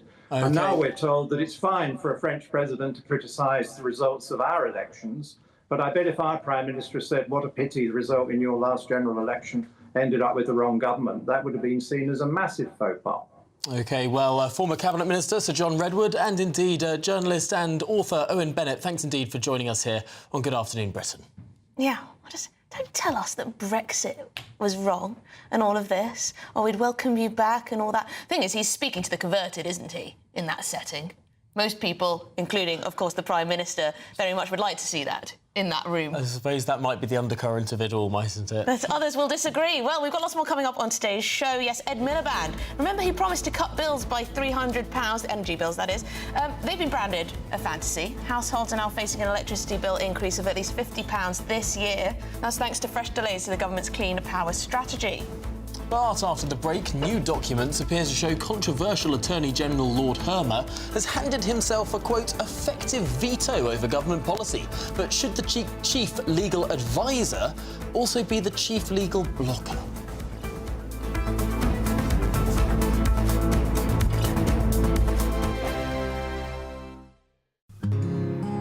This is our country, and we think it's amazing.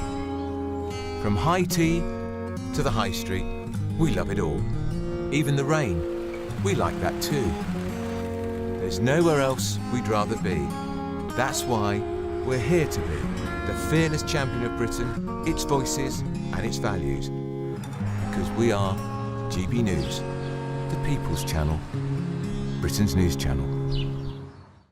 This is GB News, Britain's news channel. On this day, 4 years ago, GB News was born, launching our first live broadcast on June 13th, 2021. Let's take a look back at some of our earlier memories. If you've just switched on, a very warm welcome to you. I am Alistair Stewart, and until 3 p.m. this afternoon, I'll be keeping you company, along with friends and, I hope, friendly guests. I hope you'd agree that we've had a strong hour of debate and discussion so far, but there's lots more still to come. GB News is all about you, our viewers. Any burning questions or stories that you think we need to cover, no matter how big or small, we really do want to hear from you. Well, we can now speak with former GB News presenter Alistair Stewart. Alistair, thank you so much for joining me. Thinking back to 4 years ago, what did you think the channel's prospects were? Did you think it would be a success?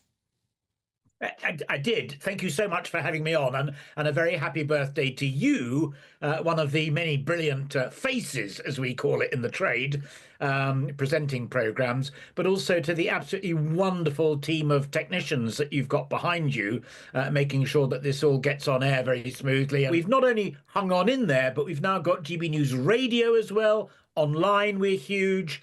We get quite good numbers on viewing, very, very good numbers on listening, well ahead some of the other competitors. I do remember when Murdoch launched Talk, there were quite a few people in the newsroom who were nervous, not because they were so good, but because Murdoch had so much more money than we did. We've seen them off. they're virtually dead in the water now, and we are thriving, celebrating 4 years of triumphal and brilliant journalism. GB News, the People's Channel.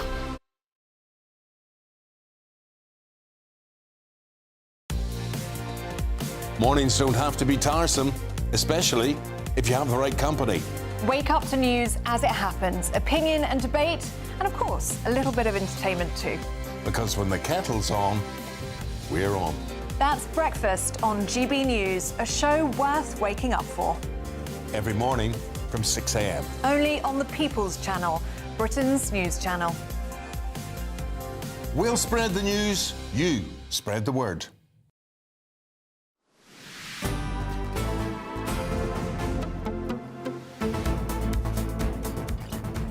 Good afternoon, Britain. It's 27 minutes past 1. Now is an old friend of Sir Keir Starmer, now appointed Attorney General, appointed to the House of Lords even, Lord Hermer.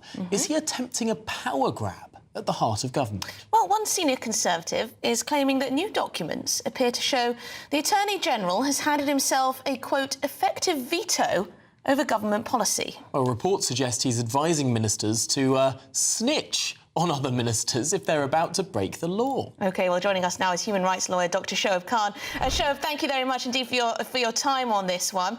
It does appear as though since Suella Braverman was the Attorney General, some of the guidance has very much changed under the Attorney General's watch now, Lord Hermer's watch. How has it changed? Yeah. I mean, I have to say, I mean, even after, a few years after Suella Braverman became and then stopped being Attorney General, I was still really, referring to her period there, her regime as some sort of, illustrious career that she had in government as Attorney General. I mean, that was a period of when we were, proudly announcing that we're breaching international law, but it's a specific limited breach. That was a period when our own Supreme Court routinely found government decisions to be unlawful. And we're not talking about international courts or international judges. Our courts, High Court, Court of Appeal, the Supreme Court, so many projects that the government was so proud of, a year, 2 or 3 years later, spending millions and billions on it, it was found to be unlawful. So having said that, I think it's actually a good thing that someone's actually looking into that and really considering what is the point of the Attorney General. Is it the point of any legal advisor to say, now you're acting legally, now you're acting unlawfully, you might want to review what you're doing. What's the point of the court doing that? We might as well do away with the Attorney General. The government decides its policies, ministers decide, and then 2 years later the court says that's unlawful. Yeah. Look, you talk to some Attorney Generals. I mean, I've spoken to some Attorney Generals in the past who saw it as their position to act as almost the legal counsel for the government, i.e. their role trying to facilitate what the government wanted to do. If you hire a lawyer, yes, of course, that lawyer is sometimes going to say, you probably shouldn't do that, you should do this. But at the end of the day, they're going to try and make it work for you. Yeah. That's their job. The argument about Hermer is that he's almost doing the opposite, that he's being hired not on behalf of the minister who wants to get something done, but on the other side, the side of those that want to stop the minister. I'm not sure. And another thing, and in fact, even the Telegraph, the Times, everyone talking about this today kept, they stressed that, in fact, traditionally, constitutionally, the Attorney General is supposed to be an independent legal advisor. And I think that's what we need to come back to. Yes, he sits technically as a minister. Yes, he sits in cabinet, but he shouldn't be there basically just agreeing with everything the Prime Minister is saying, just saying to the ministers, yes, throw anything my way. Of course, you want to bring back slavery. Of course, I'll find a way to do that for you. The point is, as the independent legal, he needs to say, no, there's a limit, a constitutional limit to the minister's role, to cabinet's role, to parliament's role even. And now sorry. No. Absolutely limits to ministers' roles. Absolutely limits to what the Prime Minister can do by decree. But constitutionally, not a limit to what Parliament can do. Parliament is sovereign. But that's what the Supreme Court, for instance, in the Rwanda Safe Bill, obviously Parliament passed, Rwanda is hereby now declared to be safe. But that was utter factual and legal nonsense, and the Supreme Court... No, it was legally the case, because what Parliament passes as law is law, even if courts don't like it. Well, courts have to abide by what Parliament says. No, they don't have to, and that's the whole point. Constitutionally, they don't have to. They do. That's the whole point. Otherwise, what's the point of it? Once a law is passed, a court can never look at that and should never look at that. But even that's mainly what the Supreme Court does. That's the system. Courts have a legitimate, and this is what the Supreme Court was set up to do. It has a legitimate role to look to see if ministers are following statute. but it doesn't have a legitimate role to overturn statutes passed by both houses of Parliament. Parliament is sovereign. Exactly. No, you're right there, and that's exactly the wording. So they can't overturn. But when a law is passed that is unlawful or illegal, then the Supreme Court can say that, and that's called a declaration of incompatibility. And the Supreme Court can declare, we don't think this is constitutionally legal for Parliament to have done. This law isn't fine. And then Parliament goes back and looks at it again. But that's only if it's in conflict with another law that Parliament has passed. Or international law, but yes, of course. Yes, because you'd impose international law into domestic law, otherwise it has no basis. No, of course, yeah. So it has to be in conflict with some law. That's the whole concept of unlawful, of course. But yeah, I mean, coming back to the Attorney General, that's the whole point. And I don't think any one of us wants lawyers who, whatever we throw, they say, yes, of course, that's fine, go ahead with that. And then later, and in fact, like we were just seeing lawyers here, are very happy in their profession to try and, use any loophole that they can to get a client off or to help their client in whatever way it is. Surely that should be the Attorney General's role. He is very much ideologically wedded to the idea of international law being primary, and that we must uphold it at all costs, and we must play by the rules of international law. But surely, the aims of government must come first. They are the elected ones. But the very first sentences you just said, do you think those are good, competent, positive lawyers who actually do that, looking for loopholes and trying to say, whatever my client has done, I will defend it? I mean, personally, I don't think that's the case. The point is, even lawyers can occasionally, have some morals, some values, and say, okay, what you're doing might be wrong. I might be able to, even if I can legally find you a way that, okay, you won't go to prison for it, what you're doing is wrong. I can't sign off on this. Well, yeah. Lord Hermer has worked for some very interesting clients in the past. Shoaib Khan, thank you very much indeed, human rights lawyer. Thank you for your time. Well, there you go. Now, we should say that that a source close to Lord Hermer has reportedly refused the accusations, or indeed refuted those accusations, as desperate nonsense from a Tory party, while a spokesman for the Attorney General has told GB News this. We're getting on with delivering the plan for change. Adding, government lawyers advise ministers, but it's always ministers that make decisions on policy, and has been the case under successive governments. Nothing to see here, essentially. Well, this is Good Afternoon Britain on GB News. Lots more coming up on today's programme. OK, well, some don't like it hot. A generation of wimps could be raised in Britain, or are being raised in Britain, as schools take to banning children from playing outside during heat waves. But after the break, better off on benefits. Yes, sickness handouts will soon outpay minimum wage jobs by a whopping £2,500 a year. Should out-of-work benefits pay more than actually going to work? Well, that's to come after your latest news headlines.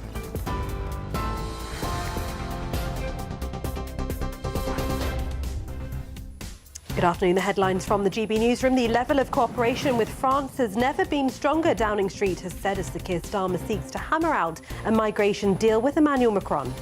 This summit will signal a step change in our partnership to deliver greater prosperity and security for working people. Kemi Badenoch has called for health benefits to be restricted to people with the most serious conditions as she sets out her plans for welfare. The threat from Iran is not a high-level threat, but a side risk to the UK general public, the Deputy Chairman of Parliament's Intelligence and Security Committee has said. That comes after a new report by Parliament's intelligence watchdog told that the threat of physical attacks by Iran on people living in the UK increased significantly since 2022. 3 teenagers and a 20-year-old woman have been arrested as part of an investigation into cyber attacks targeting Marks & Spencer, Co-op and Harrods. And those are the latest GB News headlines for now. More news at the top of the hour. For the very latest GB News direct to your smartphone, sign up to News Alerts by scanning the QR code or go to gbnews.com/alerts.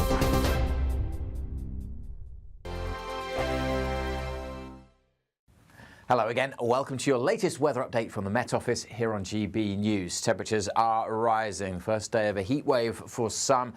Lots of sunshine around today. The main exception will be the northwest of Scotland. This weather front just grazing in here, bringing some thicker cloud over the Highlands, the Western Isles and the Northern Isles, and a little bit of patchy rain. But for most of us, this area of high pressure has been moving in.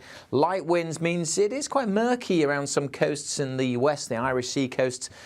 keeping a little bit of sea fog in places here. And there's that thicker cloud across the Western Isles, bringing some spots of rain, maybe over the Highlands too. And we'll see a little bit more pushing into the Northern Isles later. But for most places, dry, sunnier than yesterday for many as well, and hotter.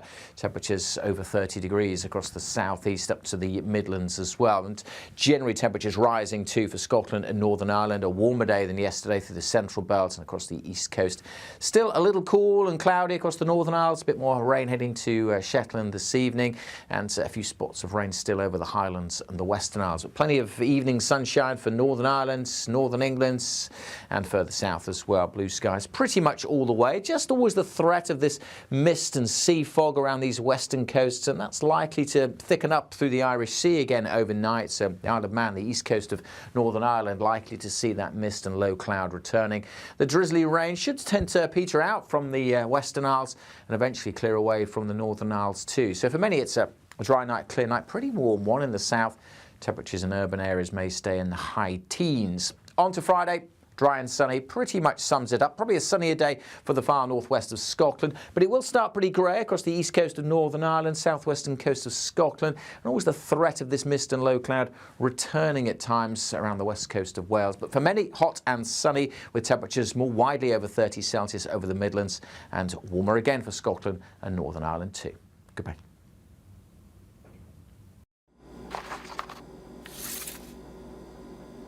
Crash Law 24 sponsors GB News Traffic and Travel Report. Good afternoon. This is the latest AI travel news from gbnews.com. Significant traffic delays have emerged on the A90, with southbound movement restricted between Milltimber and Cleanhill due to a broken down vehicle. On the M4 westbound, roadworks have closed the off-slip at junction 23A in Mager, with diversions in place. In Cheshire, a collision on the M6 northbound between junctions 18 and 19 has reduced traffic flow to 2 lanes, with delays until 4 p.m. anticipated. And on the trains, Thameslink faces major disruption between London Blackfriars and London St Pancras International. For more travel news, go to gbnews.com. Crash Law 24 sponsors GB News Traffic and Travel Report.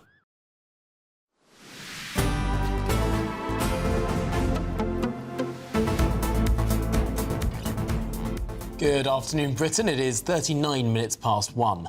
Now, the Conservative Party leader, Kemi Badenoch, has called for health benefits to be restricted to people with the most serious conditions. That is, restricted to the people with the most serious conditions rather than from, as she outlined her new welfare plans in a speech in central London. People are receiving disability benefits for having tennis elbow.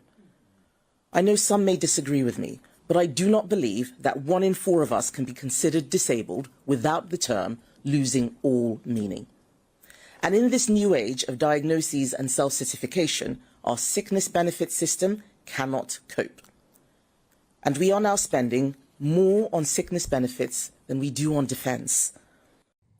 OK, so that was Kemi Badenoch a little bit earlier, and it comes as a new report from the CSJ, the Centre for Social Justice, has revealed that unemployed people on sickness benefits could soon receive £2,500 more a year than a minimum wage worker. They say that a non-working universal credit claimant receiving the average housing benefit and personal independence payment for ill health would have an income of £25,000 in the year 2026, as compared to that on national living wage, which is only £22,500. So that's where that gap comes from. And we've all seen how the number claiming personal independence payments has just been skyrocketing over the course of the last 3 or 4 years. But let's speak now to the head of campaigns at the Taxpayers Alliance, Elliot Keck, who joins us down the line. Elliot, these numbers are astonishing when you look at them, and the incentives seem to be completely the wrong way round. Yeah, and unfortunately, politicians often don't think enough about incentives. And there's 2 sides of this coin. There's the generosity of the benefits system, and that's a generosity not related so much to how much is paid out necessarily, but the sorts of conditions that are paid out for, and the very expansive and permissive nature of those payouts. But the other side of the coin is actually the fact that it's becoming a lot more expensive to work. We've seen income tax thresholds frozen since 21-22. They're going to be frozen for many years to come. We've seen national insurance increase on employers, and of course the Employment Rights Bill will also make it more expensive to hire people. So not only are we making it much easier to claim benefits for things like ADHD, anxiety, all the other conditions that we've been talking about, it's also become a lot more expensive to get a low to mid-paid job. Now, Kemi Badenoch made some assertions, some claims in her speech about the Motability scheme. So these are the cars that people can exchange. You can exchange PIP benefits, the higher rate of PIP benefits for a car. And she made the claim that people with constipation and tennis elbow, I think, have been given cars. Is that true? It is true that the numbers are relatively small for those conditions. You're talking about 5, 10, 15 people. Acne is another one. Food intolerance is another one. I'm afraid alcohol abuse, drug abuse are not small numbers. And that would be those conditions treated as disabilities on their own. So it wouldn't be a combination of, let's say, constipation, alcohol disorder and anxiety. So when you get your PIP assessment, you are given what's called a primary condition, so the primary condition for which you are being given the benefits for. It's not to say that there couldn't be other conditions present, but the primary one is the one that's listed. And so if you're listed as receiving PIP for something like writer's cramp, that will be the primary condition you're receiving it for. And extraordinarily, Elliot, some of your research found that the primary condition, some people get this higher rate of PIP benefit, the additional sum of money you can trade in for a car that, by the way, has all of its insurance and tax included. So you literally do not pay a penny on many of these cars. 11,228 people get that money for being obese. Yeah, absolutely. And what's really alarming is that the conditions that have seen the biggest increases are the ones which, at the very least, are the easiest to fake, are the easiest to make up, are the easiest to exaggerate. So let's take one, for example, that you can't make up, cystic fibrosis. That's an extremely serious condition that is absolutely debilitating for people that live with it. That has only seen a very small increase that is broadly in line with the increase in the size of the population over the last 6 years.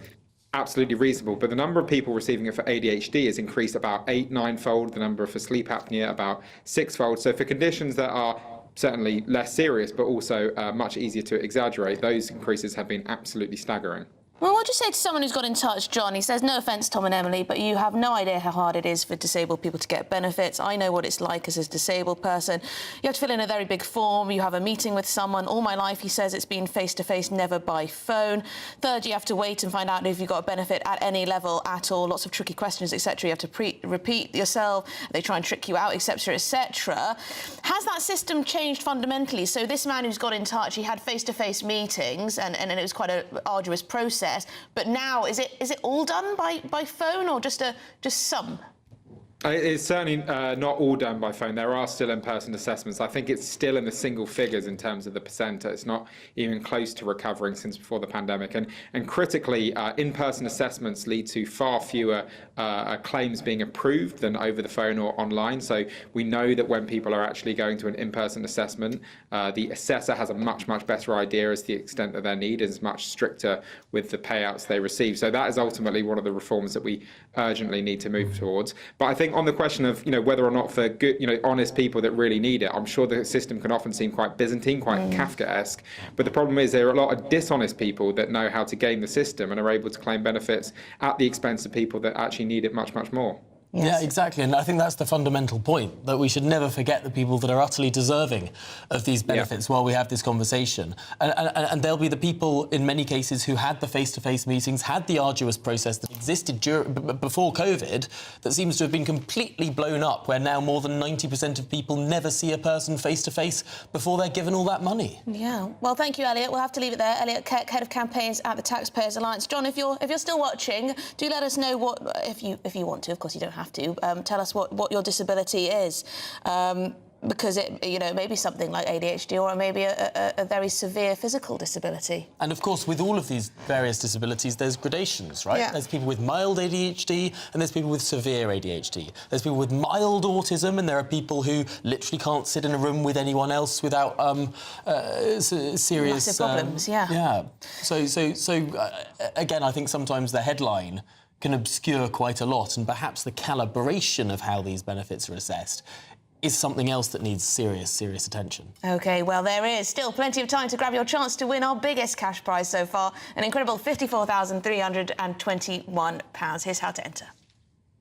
You have the chance to win our biggest cash prize to date in 5, 4, 3, 2, 1, as there's an incredible £54,321 in tax-free cash to be won. What would you spend it on? A brand new car, the holiday of a lifetime, or just the chance to sit back, relax and remove some of those day-to-day financial stresses? £54,321 in tax-free cash has to be won. For another chance to win £54,321 cash, text cash to 63225. One entry costs £2.50 plus one standard network rate message. Or text bonus to 63225. 5 entries cost £5 plus one standard network rate message. Go to gbnews.com/win. Entries start at £2.50. Call 0903 686 3232. Calls cost £2.50 plus your network access charge. Or post your name and number to GB14 PO Box 8690 Derby DE1 9TT.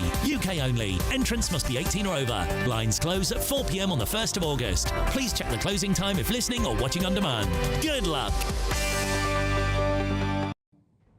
OK, well, after the break, a generation of wimps are being raised in our schools, apparently. Yes, they're not allowed to go outside during a heatwave, so no playing outside, no jungle gym or whatever you want to call it. That's coming up next.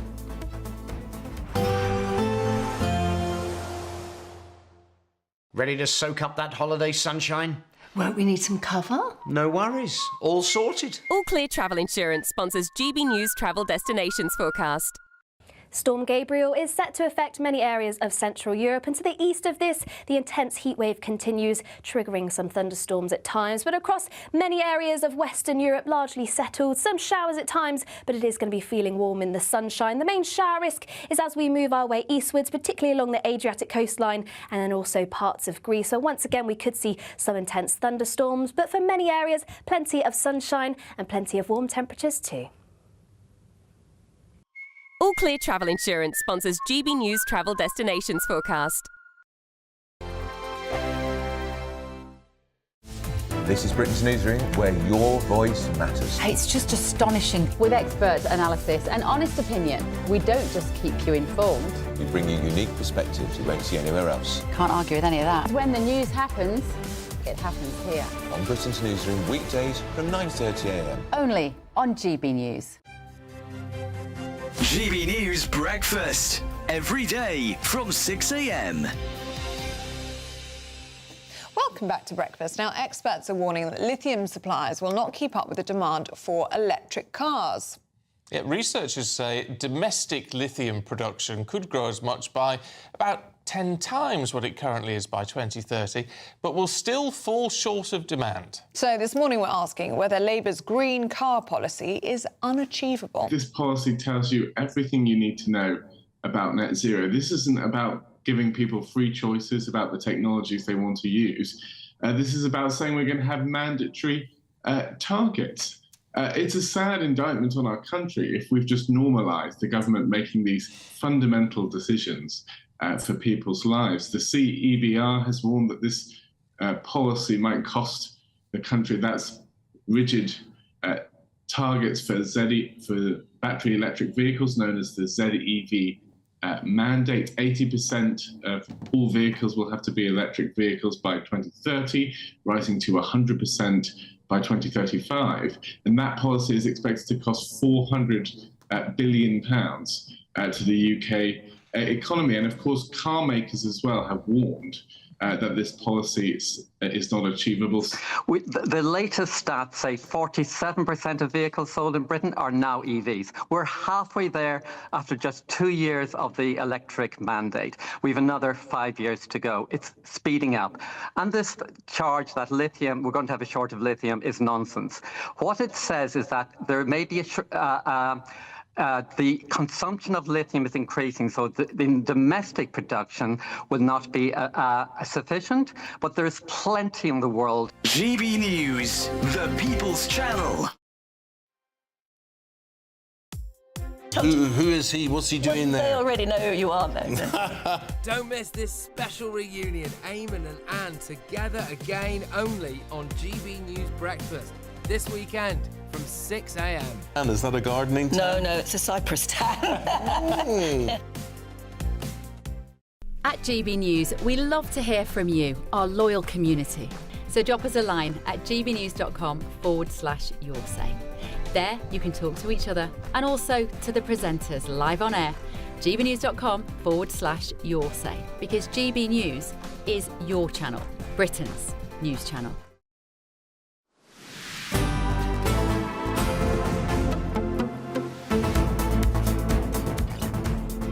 Okay, well, lots of you have been getting in touch about what we were just discussing about benefits and Kemi Badenoch wanting to clamp down and how you can now make more with benefits than you could on a minimum wage job, etc., etc.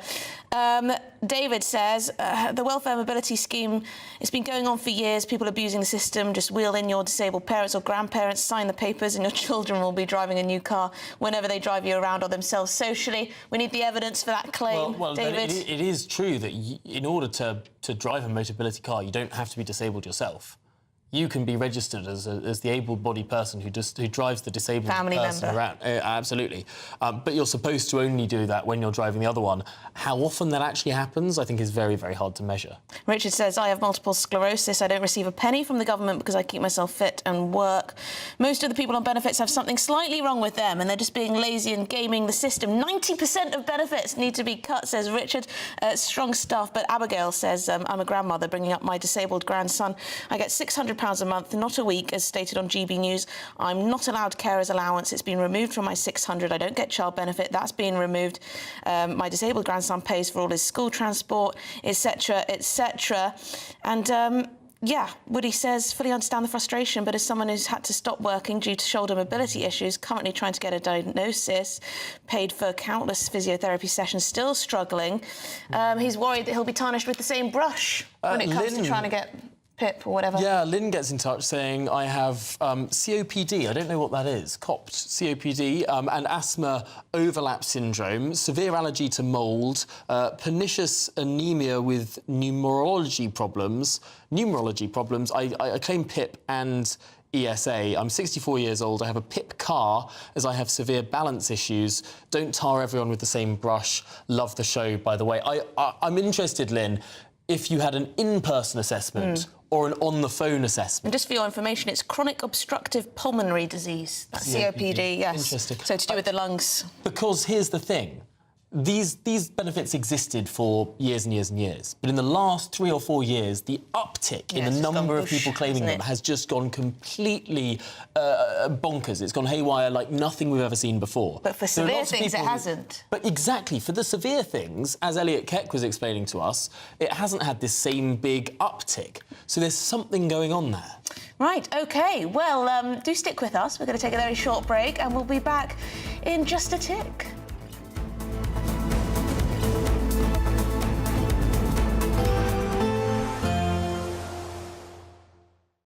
Expect a warm front, moving from the kitchen right through to the rest of the house. Boxed Boilers, sponsors of weather on GB News. Hello again, welcome to your latest weather update from the Met Office here on GB News. Temperatures are rising. First day of a heat wave for some. Lots of sunshine around today. The main exception will be the northwest of Scotland. This weather front just grazing in here, bringing some thicker cloud over the Highlands, the Western Isles and the Northern Isles, and a little bit of patchy rain. But for most of us, this area of high pressure has been moving in. Light winds means it is quite murky around some coasts in the west, the Irish Sea coast. Keeping a little bit of sea fog in places here. And there's that thicker cloud across the Western Isles, bringing some spots of rain, maybe over the Highlands too. And we'll see a little bit more pushing into the Northern Isles later. But for most places, dry, sunnier than yesterday for many as well, and hotter. Temperatures over 30 degrees across the southeast up to the Midlands as well. And generally temperatures rising too for Scotland and Northern Ireland. A warmer day than yesterday through the central belt and across the east coast. Still a little cool and cloudy across the Northern Isles. A bit more rain heading to Shetland this evening, and a few spots of rain still over the Highlands and the Western Isles. But plenty of evening sunshine for Northern Ireland, Northern England, and further south as well. Blue skies pretty much all the way. Just always the threat of this mist and sea fog around these western coasts, and that's likely to thicken up through the Irish Sea again overnight. So the Isle of Man, the east coast of Northern Ireland, likely to see that mist and low cloud returning. The drizzly rain should tend to peter out from the Western Isles and eventually clear away from the Northern Isles too. So for many it's a dry night, clear night, pretty warm one in the south. Temperatures in urban areas may stay in the high teens. On to Friday. Dry and sunny pretty much sums it up. Probably a sunnier day for the far northwest of Scotland, but it will start pretty grey across the east coast of Northern Ireland, southwestern coast of Scotland, and always the threat of this mist and low cloud returning at times around the west coast of Wales. But for many, hot and sunny, with temperatures more widely over 30 Celsius over the Midlands, and warmer again for Scotland and Northern Ireland too. Goodbye. A positive outlook through the night will power through to a bright day ahead. Boxed Home Battery Storage, sponsors of weather on GB News. Imagine having an extra £1,000 to spend each week for an entire year. £54,321 in tax-free cash could be yours. Cash to spend however you like. £54,321 in cash could be landing in your bank account this year. For another chance to win £54,321 cash, text cash to 63225. One entry costs £2.50 plus one standard network rate message. Or text bonus to 63225. 5 entries cost £5 plus one standard network rate message. Go to gbnews.com/win. Entries start at £2.50. Call 0903 686 3232. Calls cost £2.50 plus your network access charge. Or post your name and number to GB14 PO Box 8690 Derby DE1 9TT. UK only. Entrance must be 18 or over. Lines close at 4 p.m. on the 1st of August. Please check the closing time if listening or watching on demand. Join me, Nana Akweer, for an informative, interactive news programme with a difference. It's fun. No, he didn't say that, Dave. I'm so surprised. I think there's an element of truth to that. Join me from 3 p.m. every weekend, only on GB News, Britain's news channel. Welcome back to Britain's Newsroom with Andrew and Beth. Hello everyone, Patrick Christie's here. I'm Michelle Chu, Britain's news channel. Access the stories that matter to you. Take the GB News family with you on any device. And as long as you have an internet connection, tune in to GB News anywhere on the planet or beyond.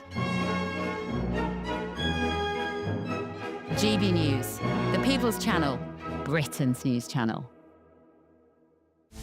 This is Britain's Newsroom, where your voice matters. It's just astonishing. With expert analysis and honest opinion, we don't just keep you informed. We bring you unique perspectives you won't see anywhere else. Can't argue with any of that. When the news happens, it happens here. On Britain's Newsroom, weekdays from 9:30 a.m. Only on GB News. Mornings don't have to be tiresome, especially if you have the right company. Wake up to news as it happens, opinion and debate, and of course, a little bit of entertainment too. Because when the kettle's on, we're on. That's Breakfast on GB News, a show worth waking up for. Every morning from 6 a.m. Only on the People's Channel, Britain's news channel. We'll spread the news, you spread the word. In the GB Newsroom, we bring you the news as it happens. With our team of dedicated journalists across the UK, we're ready to keep you up to date with what's happening every half an hour, every single day. Bulletins here on GB News, the People's Channel, Britain's news channel.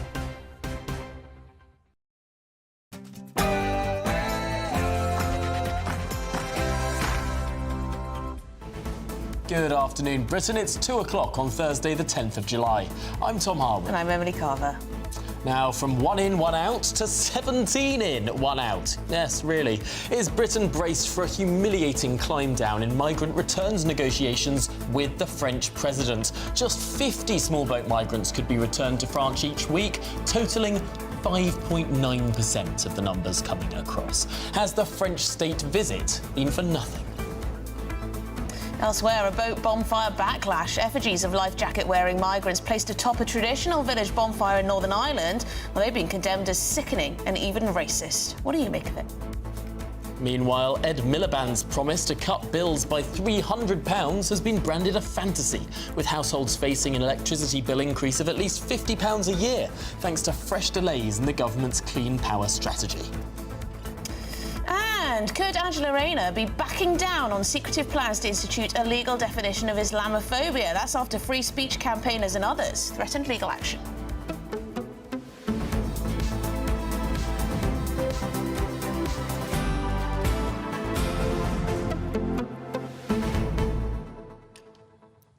Was I naive to be hopeful for a deal between Keir Starmer and Emmanuel Macron? A deal that could see migrants return to France. Was I naive to think that so, 1 in, 1 out, as we were consistently... It's your youth. As we were consistently briefed, was I naive to believe that 1 in, 1 out actually meant 1 in, 1 out? You're just an optimistic, lover of life, always wanting to look on the positive side of things. Here's the thing.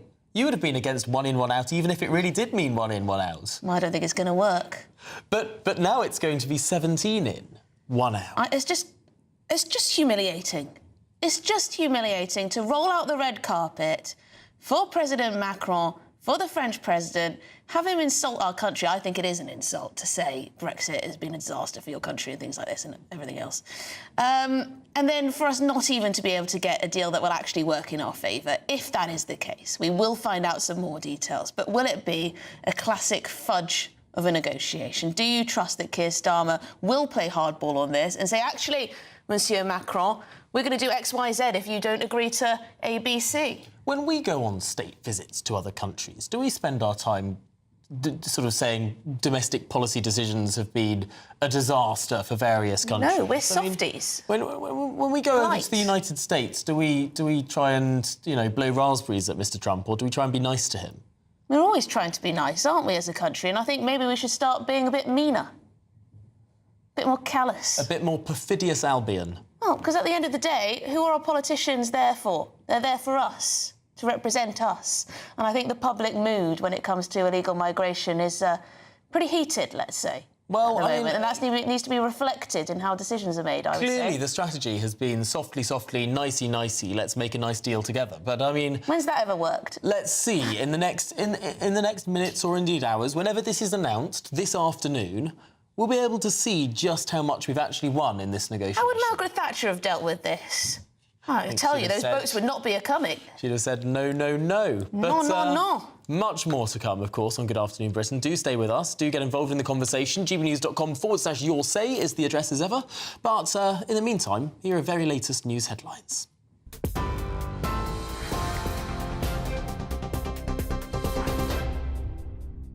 Yes, thank you. The top stories. The level of cooperation with France has never been stronger, Downing Street has said this afternoon, as Sir Keir Starmer seeks to hammer out a migration deal with Emmanuel Macron. It's after the pair admitted a new deterrent was needed to stop small boats crossing the English Channel.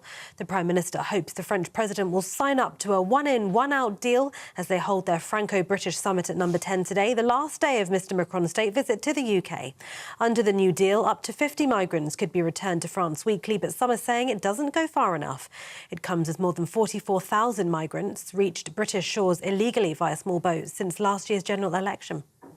This summit will signal a step change in our partnership to deliver greater prosperity and security for working people, building on our new agreement with the EU, which of course you referenced last night. In uncertain times, we achieve more by strengthening our relationship with our allies. So that is what today is all about, working together on the priorities that we share as two nations. For us, it's about delivering the changes that the British people want to see. We all agree the situation in the Channel cannot go on as it is. So we're bringing new tactics into play and a new level of intent to tackle illegal migration. Kemi Badenoch has called for health benefits to be restricted to people with the most serious conditions as she sets out her plans for welfare. In a speech this afternoon, the Tory leader warned of a ticking time bomb of welfare dependency, as government forecasts suggest annual spending on health and disability benefits could reach £70 billion by 2030. Other projections suggest the figure could go as high as £100 billion. Ms Badenoch spoke a short while ago. If we don't solve this problem, our economy will collapse. 1 million young people are currently not in education, employment or training. And we are on course to spend £1 in every £4 of income tax on sickness benefits alone. What began as a safety net for the most vulnerable has morphed into something completely different. The system is unsustainable, and this threatens all the good it was designed to do. In other news, Health Secretary Wes Streeting has called for resident doctors to abandon their unreasonable rush to strike. It comes as new data shows the waiting list for routine hospital treatment in England has fallen for the second consecutive month to its lowest in more than 2 years. However, the number of patients facing the longest waits increased, according to NHS figures. Mr Streeting is warning NHS recovery is fragile. It's vital that the BMA does the right thing and pulls back from the strike action that they're threatening. It would lead to untold disruption to patients. It would lead to unfair pressures on other NHS staff, but it would also set back the NHS's recovery and all the progress that we're making together. So even at this late stage, I urge them to take them up, for them to take me up on my offer to meet with them to discuss how we rebuild the resident doctor profession at the same time as we rebuild the National Health Service. Elsewhere, the threat of physical attacks by Iran on people living in the UK has increased significantly since 2022, according to a new report by Parliament's intelligence watchdog. Iran poses a wide-ranging, persistent and unpredictable threat to the UK, according to the Intelligence and Security Committee. It also said Iran's intelligence services were willing and able, often through third-party agents, to attempt assassination within the UK and kidnap from the UK. The report said there have been 15 murder or kidnap attempts against British citizens or UK-based individuals since the beginning of 2022. And 3 teenagers and a 20-year-old woman have been arrested as part of an investigation into cyber attacks targeting Marks & Spencer Co-op in Harrods. The National Crime Agency said the individuals were arrested early this morning on suspicion of blackmail, money laundering, offences linked to the Computer Misuse Act and participating in the activities of an organised crime group. The arrests included a 17-year-old British man from the West Midlands, 19-year-old Latvian man also from the West Midlands, 19-year-old British man from London and a 20-year-old British woman from Staffordshire. All 4 were arrested from their home addresses and they remain in custody. And those are the latest GB News headlines for now. More news in half an hour. For the very latest GB News direct to your smartphone, sign up to News Alerts by scanning the QR code or go to gbnews.com/alerts.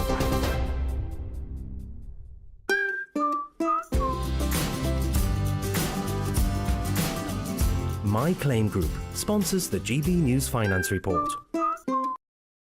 And here's a quick snapshot of today's markets. The pound will buy you $1.3589 and €1.1593. The price of gold is £2,447.47 per ounce, and the FTSE 100 is at 8,970 points. My Claim Group sponsors the GB News Finance Report.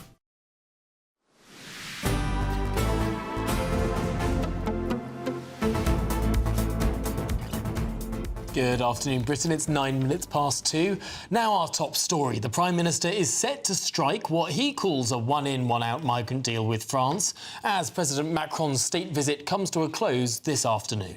Yes, well, under the new deal, Britain would accept migrants with links to this country in exchange for sending up to 50 migrants back across the Channel each week. So that's potentially the proposal here. But we're going to hear a little bit later, aren't we, the particulars, perhaps.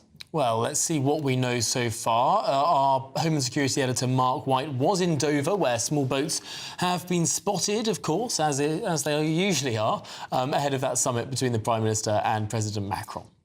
Well, yes, what we're seeing now is the handover, the Border Force vessel Hurricane that's moved in. Alongside me, of course, is Nigel Farage, who very kindly invited us on this fishing trip. And, of course, as is often the case, Nigel, we see the migrant boats in the channel, and once again, we're seeing extraordinary scenes here. Quite extraordinary. We have Hurricane here, the Border Force vessel, the migrant dinghy alongside. They're beginning to offload. You can see people getting on the back of it now. French naval vessel behind, one French naval rib, two Border Force ribs, and right behind another huge boat that's been employed. You can just see it now behind Border Force, and that boat is employed just to pick up the empty dinghies. The sheer amount of kit, the cost is incredible, but I've seen something today I've never seen. So this dinghy that was being escorted by the French Navy gave them 40 life jackets.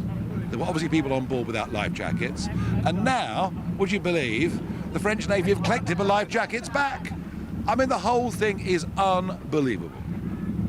And I mean, that's the thing, isn't it? That, you know, the cost here, we hear an awful lot about the cost in terms of the hotels, the accommodation costs, but actually just the operation here in the channel must be very significant. Absolutely massive, and of course I haven't even mentioned the drone or the RAF spotter planes.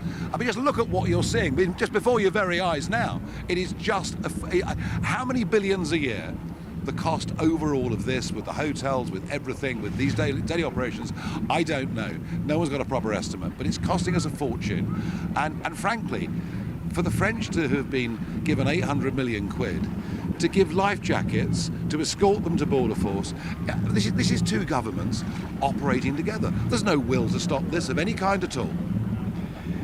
And if we get to the point where we may overtake the 2022 figure of 46,000. I mean, you're calling for this to be declared a national emergency. Is there any sign that government will listen to that? Well, I'm calling for it specifically to be a national security emergency, and I'm basing that on crime. I'm basing that on the increase in sexual assaults. I'm basing that on terrorism, and I can back up every single one of those statements. The country increasingly knows it, and we have a Prime Minister who is utterly flat-footed, doesn't seem to know what to do, but is frankly just going to take orders today from President Macron. I'm not even sure Westminster or Parliament or much of the mainstream media even understands the sheer anger that these scenes bring in ordinary, decent, reasonable people.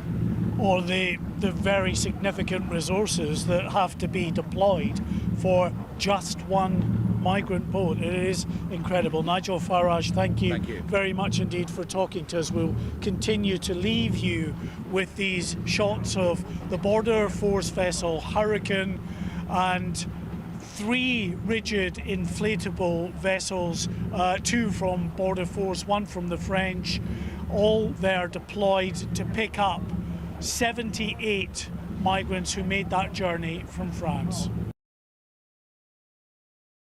Mark White there reporting live from Dover, and you can see the problem continues. And again, a reminder of something that I think is not said enough, and I'll say it every time that we discuss this. Drum roll. These small boats never make it to the UK. On their own. The boats themselves never make it to the British shores. What happens is these people are picked up in the Channel and then taken to the United Kingdom. Now, those Border Force vessels that pick them up halfway through the Channel and then take them to Britain, if they took them back to France instead, if Emmanuel Macron just said we, then that would end the crisis today. Well, instead, we're faffing around with some kind of one-in, one-out scheme that could be a 17-in, one-out scheme. So, yes, the migrant crunch talks continue behind the scenes. But let's speak to Tim Scott, the political commentator. Tim, I mean, it's hard to know what really is going on behind closed doors, of course. We're hearing that crunch talks are very much taking place now. We're hoping that we'll get some more detail at a press conference a little bit later on this afternoon between Macron and Keir Starmer. But what do you suspect is going on? Do you think that this one-in, one-out scheme will be enough for Sir Keir Starmer to come out in front of the British public and say, you know what, we've got to win? Yes, thanks, Emily. Tom, great to be on again, and fantastic reporting by GB News from the channel. Well, yes, here we are again. This seems to be the never-ending problem. And with Macron's visit, you know, we've had much planning and choreography, high hopes and much spin. But is this going to turn out to be yet another dud international deal from Keir Starmer? I mean, I think, why do all the compromises and giveaways seem to have to come from our side? I think at this rate, the Isle of Wight should start getting worried. So we're going to find out later. But Emily, no, sorry, I don't have very high hopes. I mean, forget 1 in, 1 out. I think we'll be lucky to get 5. We'll be lucky to get 1 in 17 at the rate we're going. Yeah, I mean, both leaders obviously want to bring something back to their publics, and that they can say, you know, look, we've done this in your interests. Macron isn't going to want to be seen to roll over, is he? Keir Starmer's not going to want to be seen to roll over. But as you say, it does seem to be, I don't know, it seems to me that we tend to be the ones who do. Yes, we do. I mean, I think both premiers have got their domestic audiences to play to. I mean, it's you know, we should have Macron over, and we do have a certain amount in common and some common interests on trade and defence. But I think when it comes to the cross-channel. Oh, sorry. Oh, Tim, it seems like we're breaking up. It does seem to me that we're making. Sorry, Tim. I think we've got a bit of a dodgy line there to get to you. We'll see if we can re-establish it. Yes, it's not very hopeful, I think it's fair to say. Yeah, and it will be fascinating because we are, as we say, expecting this press conference between the two British and French leaders. And this should really matter. This could be a defining moment in the premiership of Keir Starmer. This could start to turn around the narrative if he actually gets a grip on this situation. But, as all the leaks seem to suggest, perhaps it won't be that seismic handling of this situation that perhaps people were hoping. Well, no. Well, elsewhere in Northern Ireland, effigies of life jacket-wearing migrants in boats have been placed on a village bonfire in a display that's been condemned by critics as sickening and racist. Well, it was part of a loyalist bonfire in Northern Ireland, leading up to, of course, the glorious 12th. There are bonfires across Northern Ireland on the 11th to mark the landing of William III, William of Orange. But, of course, condemnation for this particular bonfire and calls for it to be removed. Oh, we're joined by our reporter, Doogie Beattie, who's there. Doogie, distasteful. Yes, it's definitely distasteful, and it would be wrong to say that it wasn't actually racist in a lot of ways. There is no doubt about that. But this particular bonfire group, Migrant, they are just about a stone's throw away from Portadown, where we've seen race riots over the last 2 weeks. Some of the most vicious rioting that I have actually witnessed took place there, and it was over immigration, and mostly over young undocumented males that were coming into their area. Now, Moygashel last year had a PSNI effigy of a Land Rover on top of their bonfire. It got the press coverage that they really wanted to highlight how much problems was in that area. The year before that was an actual boat to protest against the Irish Sea border. This time round, they have put in about immigrants, and that is, if you look just underneath the boat itself, there is a massive poster saying "Veterans first, refugees next." And what they are wanting to do is, the legacy bill in Northern Ireland is causing real problems amongst veterans being brought back to court repeatedly. And that will be discussed in the House of Commons this Monday coming.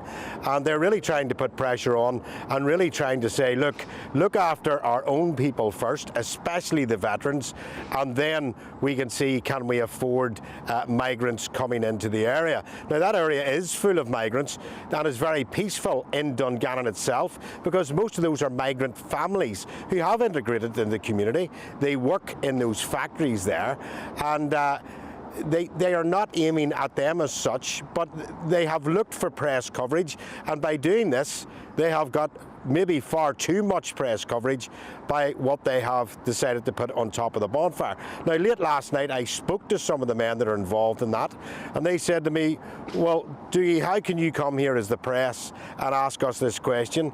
And they described it as pearl clutching from the BBC and other media outlets. When Glastonbury took place, when Kneecap, of course, which wanted called for the death of Tory MPs, and they are being backed by Sinn Féin MPs. So they see this as a contradiction. They see it as two-tier. They have got their message across. The world's media have looked at it, and many in disgust. They will light that bonfire. Whether those effigies will be on top of it, who knows? OK, well, Dougie Beattie, thanks indeed for being there with us. We'll be following this story, of course, as it leads up to the lighting of that bonfire. Well, absolutely. There's still plenty of time to grab your chance to win our biggest cash prize, though, and it is £54,321. Here's how to enter.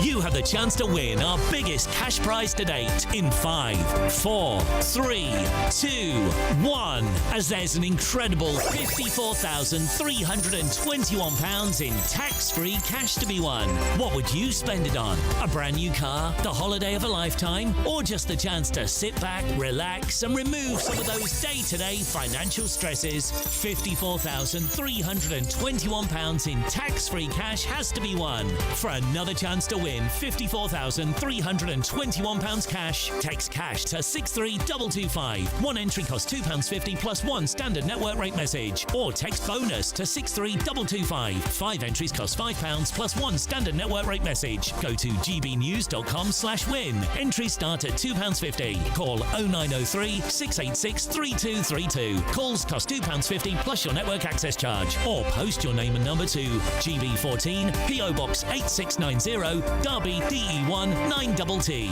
UK only. Entrance must be 18 or over. Lines close at 4 p.m. on the 1st of August. Please check the closing time if listening or watching on demand. Good luck. Well, good afternoon, Britain. This is, of course, GB News, and there's much more coming up on today's programme.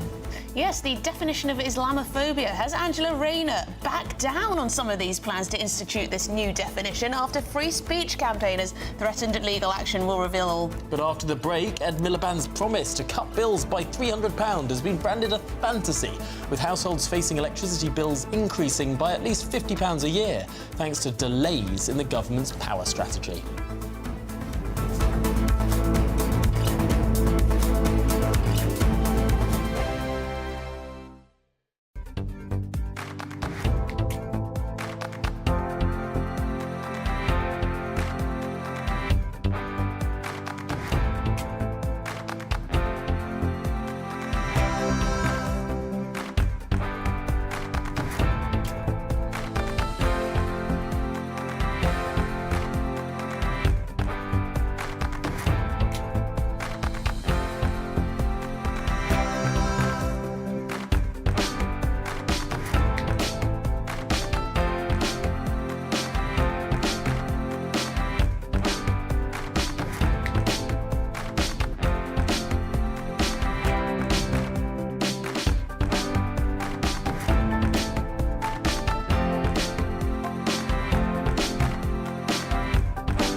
From the school run to the home run, watch a new show for all of Britain. He can say whatever he wants. A straight talking show where all voices are heard. And, you know, when are we going to stop talking about smashing the gangs and actually do it? With the stories that matter from every part of our country. There's a bit of a crash landing there for your Chancellor. Bold, fearless and standing up for you. That's me, Martin Daubney, 3 p.m. till 6 p.m, weekdays, here only on GB News. The People's Channel, Britain's news channel. Westminster's full of talk, but out here It's the real world. Am I allowed to talk now? No, that's it. This is where it matters, real people and real lives. That's what politics is all about. The fact has Trump made a good start? No. Straight answers, no spin, and just a couple of pints. How many fingers have I got up? About 10. So join me for Lee Anderson's Real World every Friday at 7 p.m. only on GB News. The People's Channel, Britain's news channel. You want to know what's really going on in the corridors of power? Labour don't know what to do with you half the time, and that makes you quite lethal in the chamber. Get behind the headlines with Chopper's Political Podcast. Join me, Christopher Hope, as I sit down with the great and the good of British politics. We'll see where this ruling takes us. These are the stories shaping our nation. Chopper's Political Podcast, available now on all platforms. Listen in and stay ahead.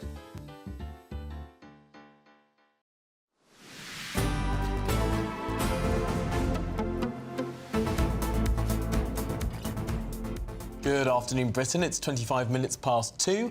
Now, Ed Miliband is on the brink of breaking one of his major pledges as energy bills rise. Yes, the Energy Minister, well, he promised that Labour would cut prices, didn't he, by £300 before the next election. But now the Shadow Energy Secretary, Claire Coutinho, suggests it's all a fantasy. We'll actually be paying around £100 more by 2030. OK, well, joining us now is Director General of UK Steel, Gareth Stace. Gareth, very interested to get your perspective on this one. We were, of course, told as a nation that our energy bills would be going down, thanks in large part to a boost in green energy that Ed Miliband is very much behind. But now we hear that it's not going to plan, and we're actually going to see our bills go up even more. So, Emily, from our point of view as an industrial energy user, we actually welcome today's announcement and clarity by Ed Miliband. Why? Because the proposals they were going to put forward on zonal pricing, that wherever you lived in the country you'd pay more or less for your energy, we believe those proposals were going to increase our costs by 10%, our energy costs by 10%. And therefore, Ed Miliband, seeing sense and decided not to go ahead with zonal pricing and not to penalise certain users in certain parts of the country and benefit other users in other parts of the country, is actually a really good thing. And it shows the government is supportive of the steel sector and bringing our energy bills down. Oh, OK. Can you explain to our viewers why it would have impacted your energy bills by up to 10%, so the energy bills of UK Steel? Yes, because the price of energy would have been dictated where the energy was generated. So if you think of the way north of Scotland, where there are no steel plants and less people living there, and there's more wind power, those prices might have been lower there. But in the southeast of England, they would have been higher.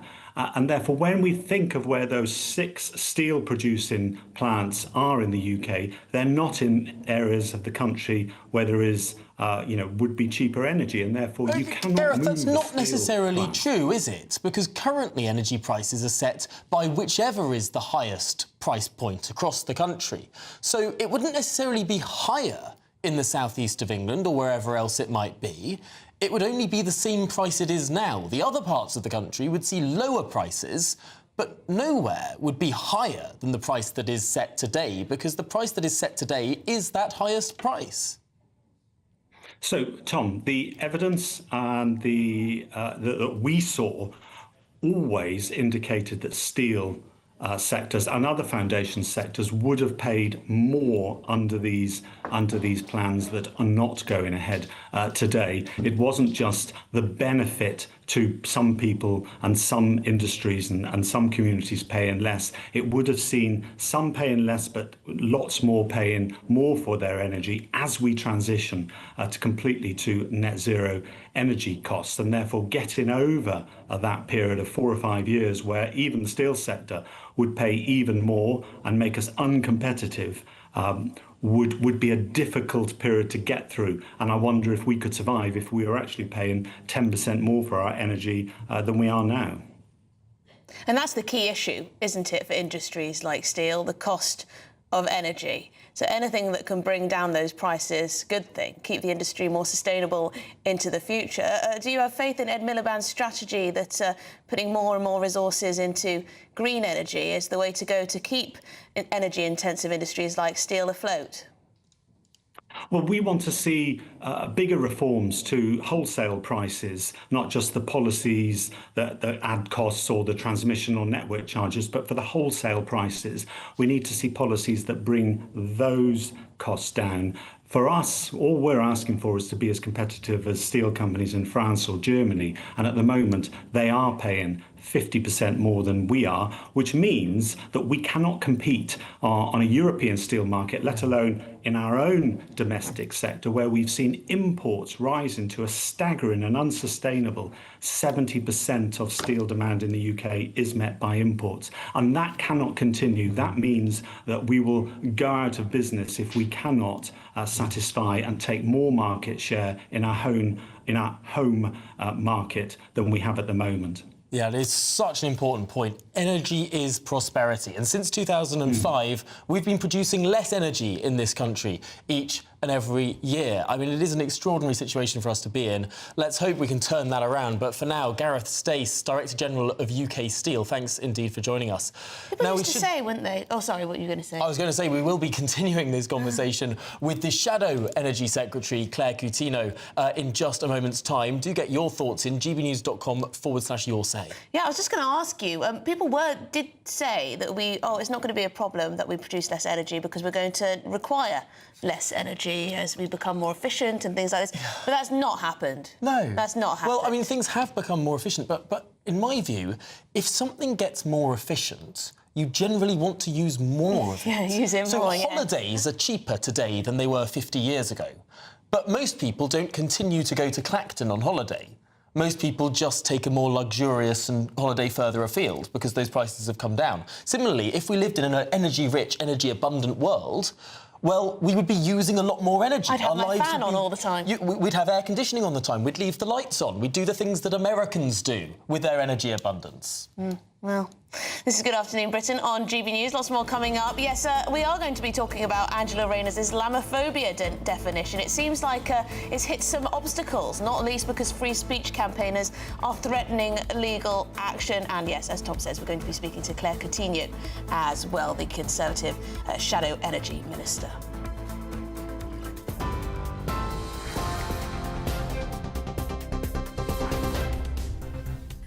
Good afternoon. The headlines at 2:30. The level of cooperation with France has never been stronger, Downing Street says, as Sir Keir Starmer seeks to hammer out a migration deal with Emmanuel Macron. This summit will signal a step change in our partnership to deliver greater prosperity and security for working people.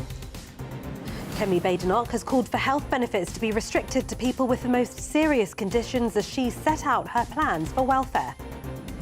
The threat from Iran is not a high-level threat, but a side risk to the UK general public. The Deputy Chairman of Parliament's Intelligence and Security Committee says that comes after a new report by Parliament's intelligence watchdog told that the threat of physical attacks by Iran on people living in the UK increased. And 3 teenagers and a 20-year-old woman have been arrested as part of an investigation into cyber attacks targeting Marks & Spencer's Co-op in Harrods. Those are the headlines for now. More news later. For the very latest GB News direct to your smartphone, sign up to News Alerts by scanning the QR code or go to gbnews.com/alerts.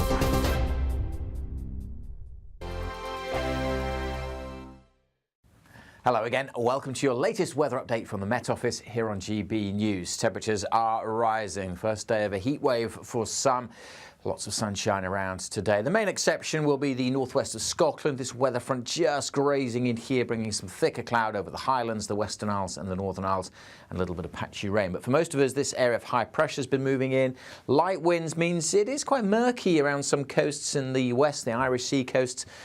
keeping a little bit of sea fog in places here. And there's that thicker cloud across the Western Isles, bringing some spots of rain, maybe over the Highlands too. And we'll see a little bit more pushing into the Northern Isles later. But for most places, dry, sunnier than yesterday for many as well, and hotter. Temperatures over 30 degrees across the southeast up to the Midlands as well. And generally temperatures rising too for Scotland and Northern Ireland. A warmer day than yesterday through the central belt and across the east coast. Still a little cool and cloudy across the Northern Isles. A bit more rain heading to Shetland this evening, and a few spots of rain still over the Highlands and the Western Isles. But plenty of evening sunshine for Northern Ireland, Northern England, and further south as well. Blue skies pretty much all the way. Just always the threat of this mist and sea fog around these western coasts, and that's likely to thicken up through the Irish Sea again overnight. So the Isle of Man, the east coast of Northern Ireland, likely to see that mist and low cloud returning. The drizzly rain should tend to peter out from the Western Isles and eventually clear away from the Northern Isles too. So for many it's a dry night, clear night, pretty warm one in the south. Temperatures in urban areas may stay in the high teens. On to Friday.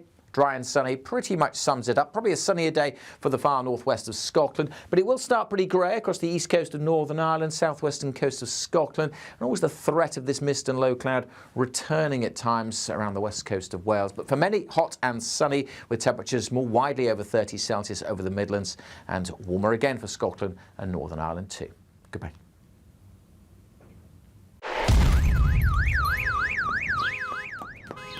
Crash Law 24 sponsors GB News Traffic and Travel Report. Good afternoon, this is the latest AI travel news from GBNews.com. The M77 has restrictions northbound at Junction 2 on slip due to a broken down vehicle. Commuters are urged to drive with care and allow additional travel time.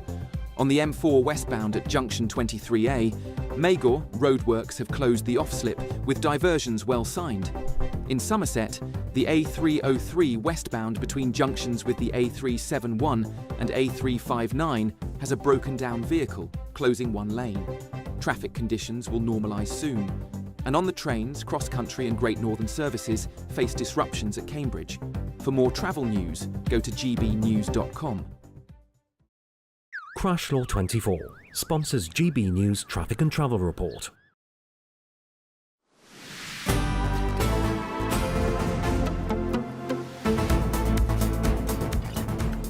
Now, are your energy bills going to come down or go up? Ed Miliband spent the general election promising that you'd be £300 better off when it came to paying for your energy bills. But now the details seem to be going in the other direction. They do indeed. So let's speak to Claire Coutinho, who is a Shadow Energy Minister and also Minister for Equalities. Thank you very much for your time on this. It's rather depressing. Promised that our bills are going to come down by quite a bit, £300, and now we hear that actually they're going up by 50 quid. What's behind this? Well, look, I mean, that pledge that Ed Miliband made at the election to cut people's bills on by £300 was only ever a fantasy. He never provided any evidence for it. And actually, all the decisions that he's taken in his time in office is actually going to raise bills. So you saw last year, he signed up to the highest wind prices in a decade, £84 a megawatt hour. Now that compares to the average cost of electricity at the moment of £74. So already that's much higher. And now he had a policy today which could have cut some of the costs, and he's rejected it. And that's because he's under pressure from the wind developers to make sure that they are protected when it comes to their returns. And he needs them because he's got these auctions coming up, which means he's got to commission more wind than ever before, faster than ever before, for all of his self-imposed targets. And if they don't bid into those auctions, he's got a big problem. So ultimately, they've got him over a barrel, and it's going to be bill payers who pay the price. So this is in some ways the big wind producers that currently are paid to turn off their wind farms, where our energy bills are going to pay for these things to turn off rather than turn on, pay for them to not generate electricity rather than generate when we've got an oversupply. And that system's going to continue when we could have found a way through that actually didn't pay these guys to turn the bloomin' things off. Exactly right. And that's going up to £8 billion, not to produce any energy, but just to pay wind developers to turn off. And actually, even in the last couple of weeks, we've been reading that he's going to also have to pay solar farm developers to turn off as well, which gives you an idea of why his plans, which are to rush when it comes to building wind and solar, are the wrong thing to do, because he's going to build these things. He's not going to actually be able to get that energy to people, which means he's got to pay these guys to turn off. And that's the money that you're going to see coming through, the cost that's going to come through onto people's bills. And the truth is, Tom, it's not that he wasn't warned about this. I've said this the whole time. I wrote to him back in September, which was about 9 months ago, saying you have to look at these constraint payments, which are the payments when you turn wind developers, when you pay wind developers to turn off. You've got to look at these costs, because ultimately it's going to be bill payers who are hit. So he's been warned multiple times. And even the biggest advocates of renewable energy you've seen this morning have been horrified. They've talked about soaring costs that are going to go up and up and up, and that we were locked into for years. I mean, just to finish, I don't know if you heard our conversation with the man there from UK Steel. He said that Ed Miliband has made a good decision in going back on this zonal pricing, which he said would have pushed their bills up by about 10%, he said, if Ed Miliband had gone ahead with that. What would you say on that front? Well, look, he hasn't published a cost-benefit analysis, but the analysis I saw were prices would have come down. And ultimately, I think the approach that he's taking is wrong, because he's just rushing because of ideology, and he's not looking at evidence and facts. And when it comes to steel, their big anxiety is that they'd have to move. So in terms of zonal pricing, you'd have different prices in the country, and they don't want to have to move. But that would only happen if you have a system which is just dependent on wind and sun, and particularly wind, where you can only build it, for example, in quite far-flung places in the country, far away from industry. In my view, what you need to have is more gas, more nuclear, more stable baseload at cheaper prices, close to where industry already is. And that's how you make our businesses competitive. And I think that is the clear difference between us and Labour and Ed Miliband. Ed Miliband is very clear that his priority is net zero. He's come up with his own clean energy targets, and he doesn't care what the costs are. It does seem that the Conservative Party and the Labour Party have been drifting apart on these issues, especially over the last few months. But Claire, your other hat, of course, as well as being Shadow Energy Secretary, is Shadow Minister for Equalities. And there's a huge equality issue that's sort of bubbling away beneath the surface. And this is Angela Rayner's mission to deliver a definition of Islamophobia. Now, you heard some meetings about that this week. What exactly is the government trying to do here?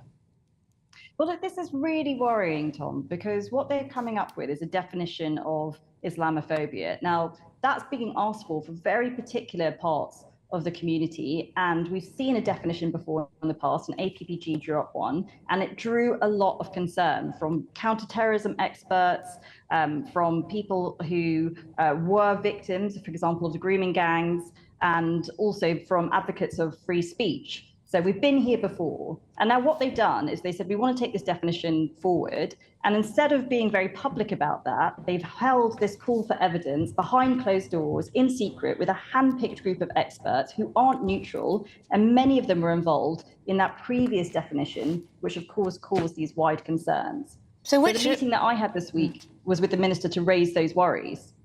Which individuals and organisations should be flagged up as potentially biased or not suitable to be included in this consultation? Because that's potentially very worrying if we're only hearing one side of the debate, really, or Angela Rayner's only hearing one side of the debate. Well, I mean, this is the big problem, because we know that there are people on that working group, for example, who've endorsed the previous definition. And one of the things that was in that report that put that definition forward was that instances of people talking about the grooming gangs could be classed as Islamophobia or racism. Now, that is just wrong. And we've seen in the Louise Casey report how damaging it was when people felt that they couldn't raise those worries because of fears of being called Islamophobic. So this isn't about, wanting to protect people who are spreading hate or violence or harassment. All of those things are already illegal under the current law. The question is, what problem are you trying to fix? Why should only one religion get this special protection of a definition? And ultimately, what kind of conversations will be shut down by it? And those are the concerns that were raised before. And I think if you wanted to counter that, you would have a working group which had representatives, for example, from free speech, counterterrorism experts, people who had recently experienced the horrors of not being able to get justice for those awful crimes that we saw when it came to the grooming gangs, because they were worried about being called Islamophobic. That is what we need to see. We need to see proper representation. And ultimately, we need to make sure that no one is unable to say the things they need to say, no matter how difficult they are when it comes to this area.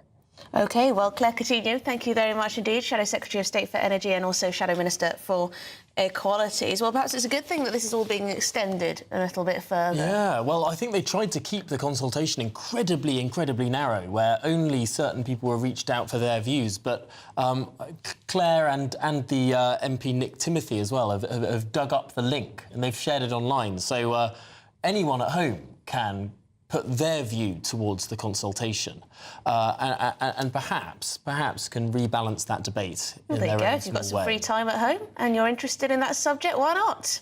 Get involved in a public consultation. I just have a very simple line in the sand here.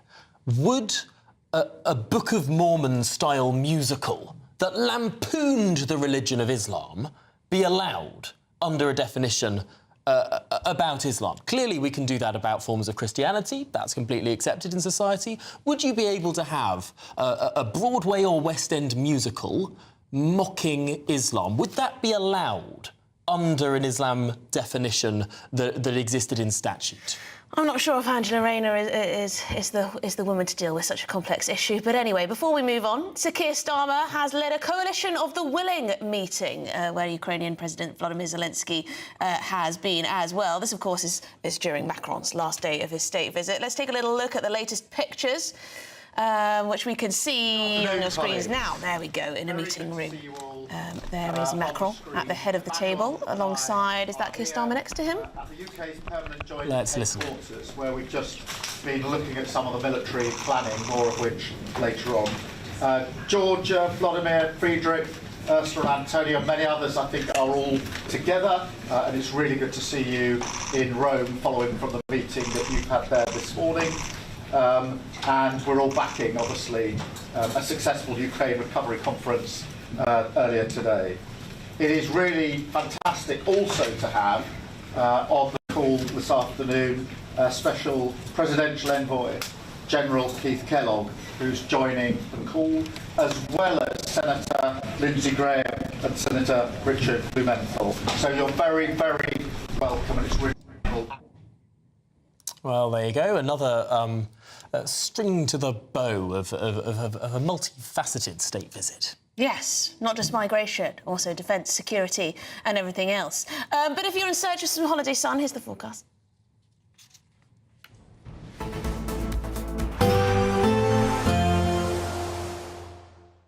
Ready to soak up that holiday sunshine? Won't we need some cover? No worries, all sorted. All Clear Travel Insurance sponsors GB News Travel Destinations Forecast. Storm Gabriel is set to affect many areas of Central Europe, and to the east of this, the intense heat wave continues, triggering some thunderstorms at times. But across many areas of Western Europe, largely settled, some showers at times, but it is going to be feeling warm in the sunshine. The main shower risk is as we move our way eastwards, particularly along the Adriatic coastline and then also parts of Greece. So once again, we could see some intense thunderstorms, but for many areas, plenty of sunshine and plenty of warm temperatures too. All Clear Travel Insurance sponsors GB News Travel Destinations Forecast.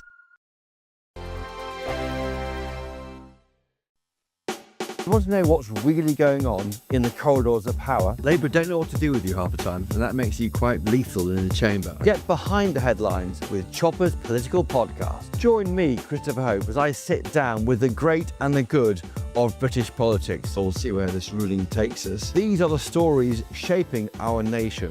Chopper's political podcast, available now on all platforms. Listen in and stay ahead.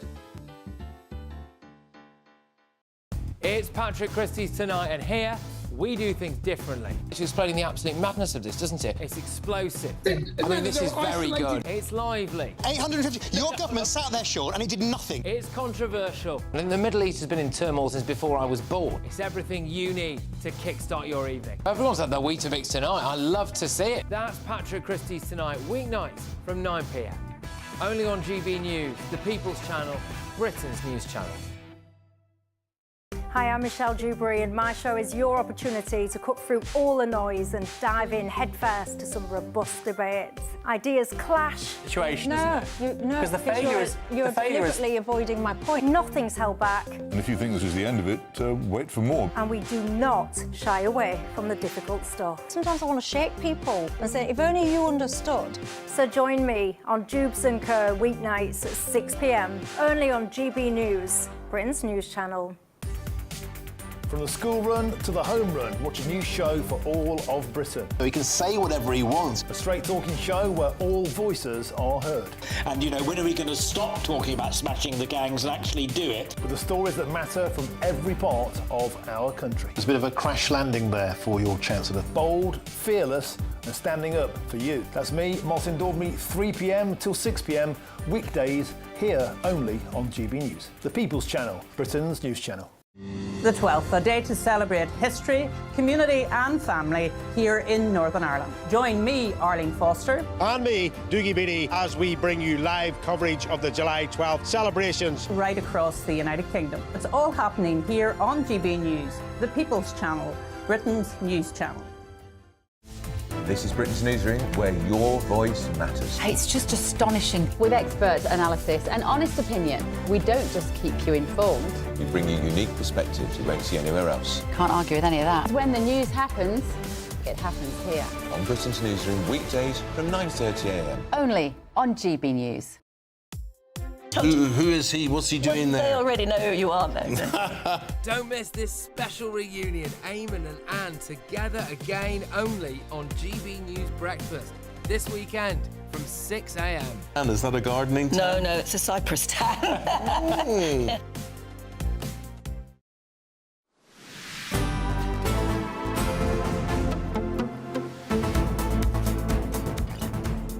Well, we are still waiting for that press conference with Emmanuel Macron and Sir Keir Starmer. Of course, they have had a meeting with Volodymyr Zelensky in the meantime.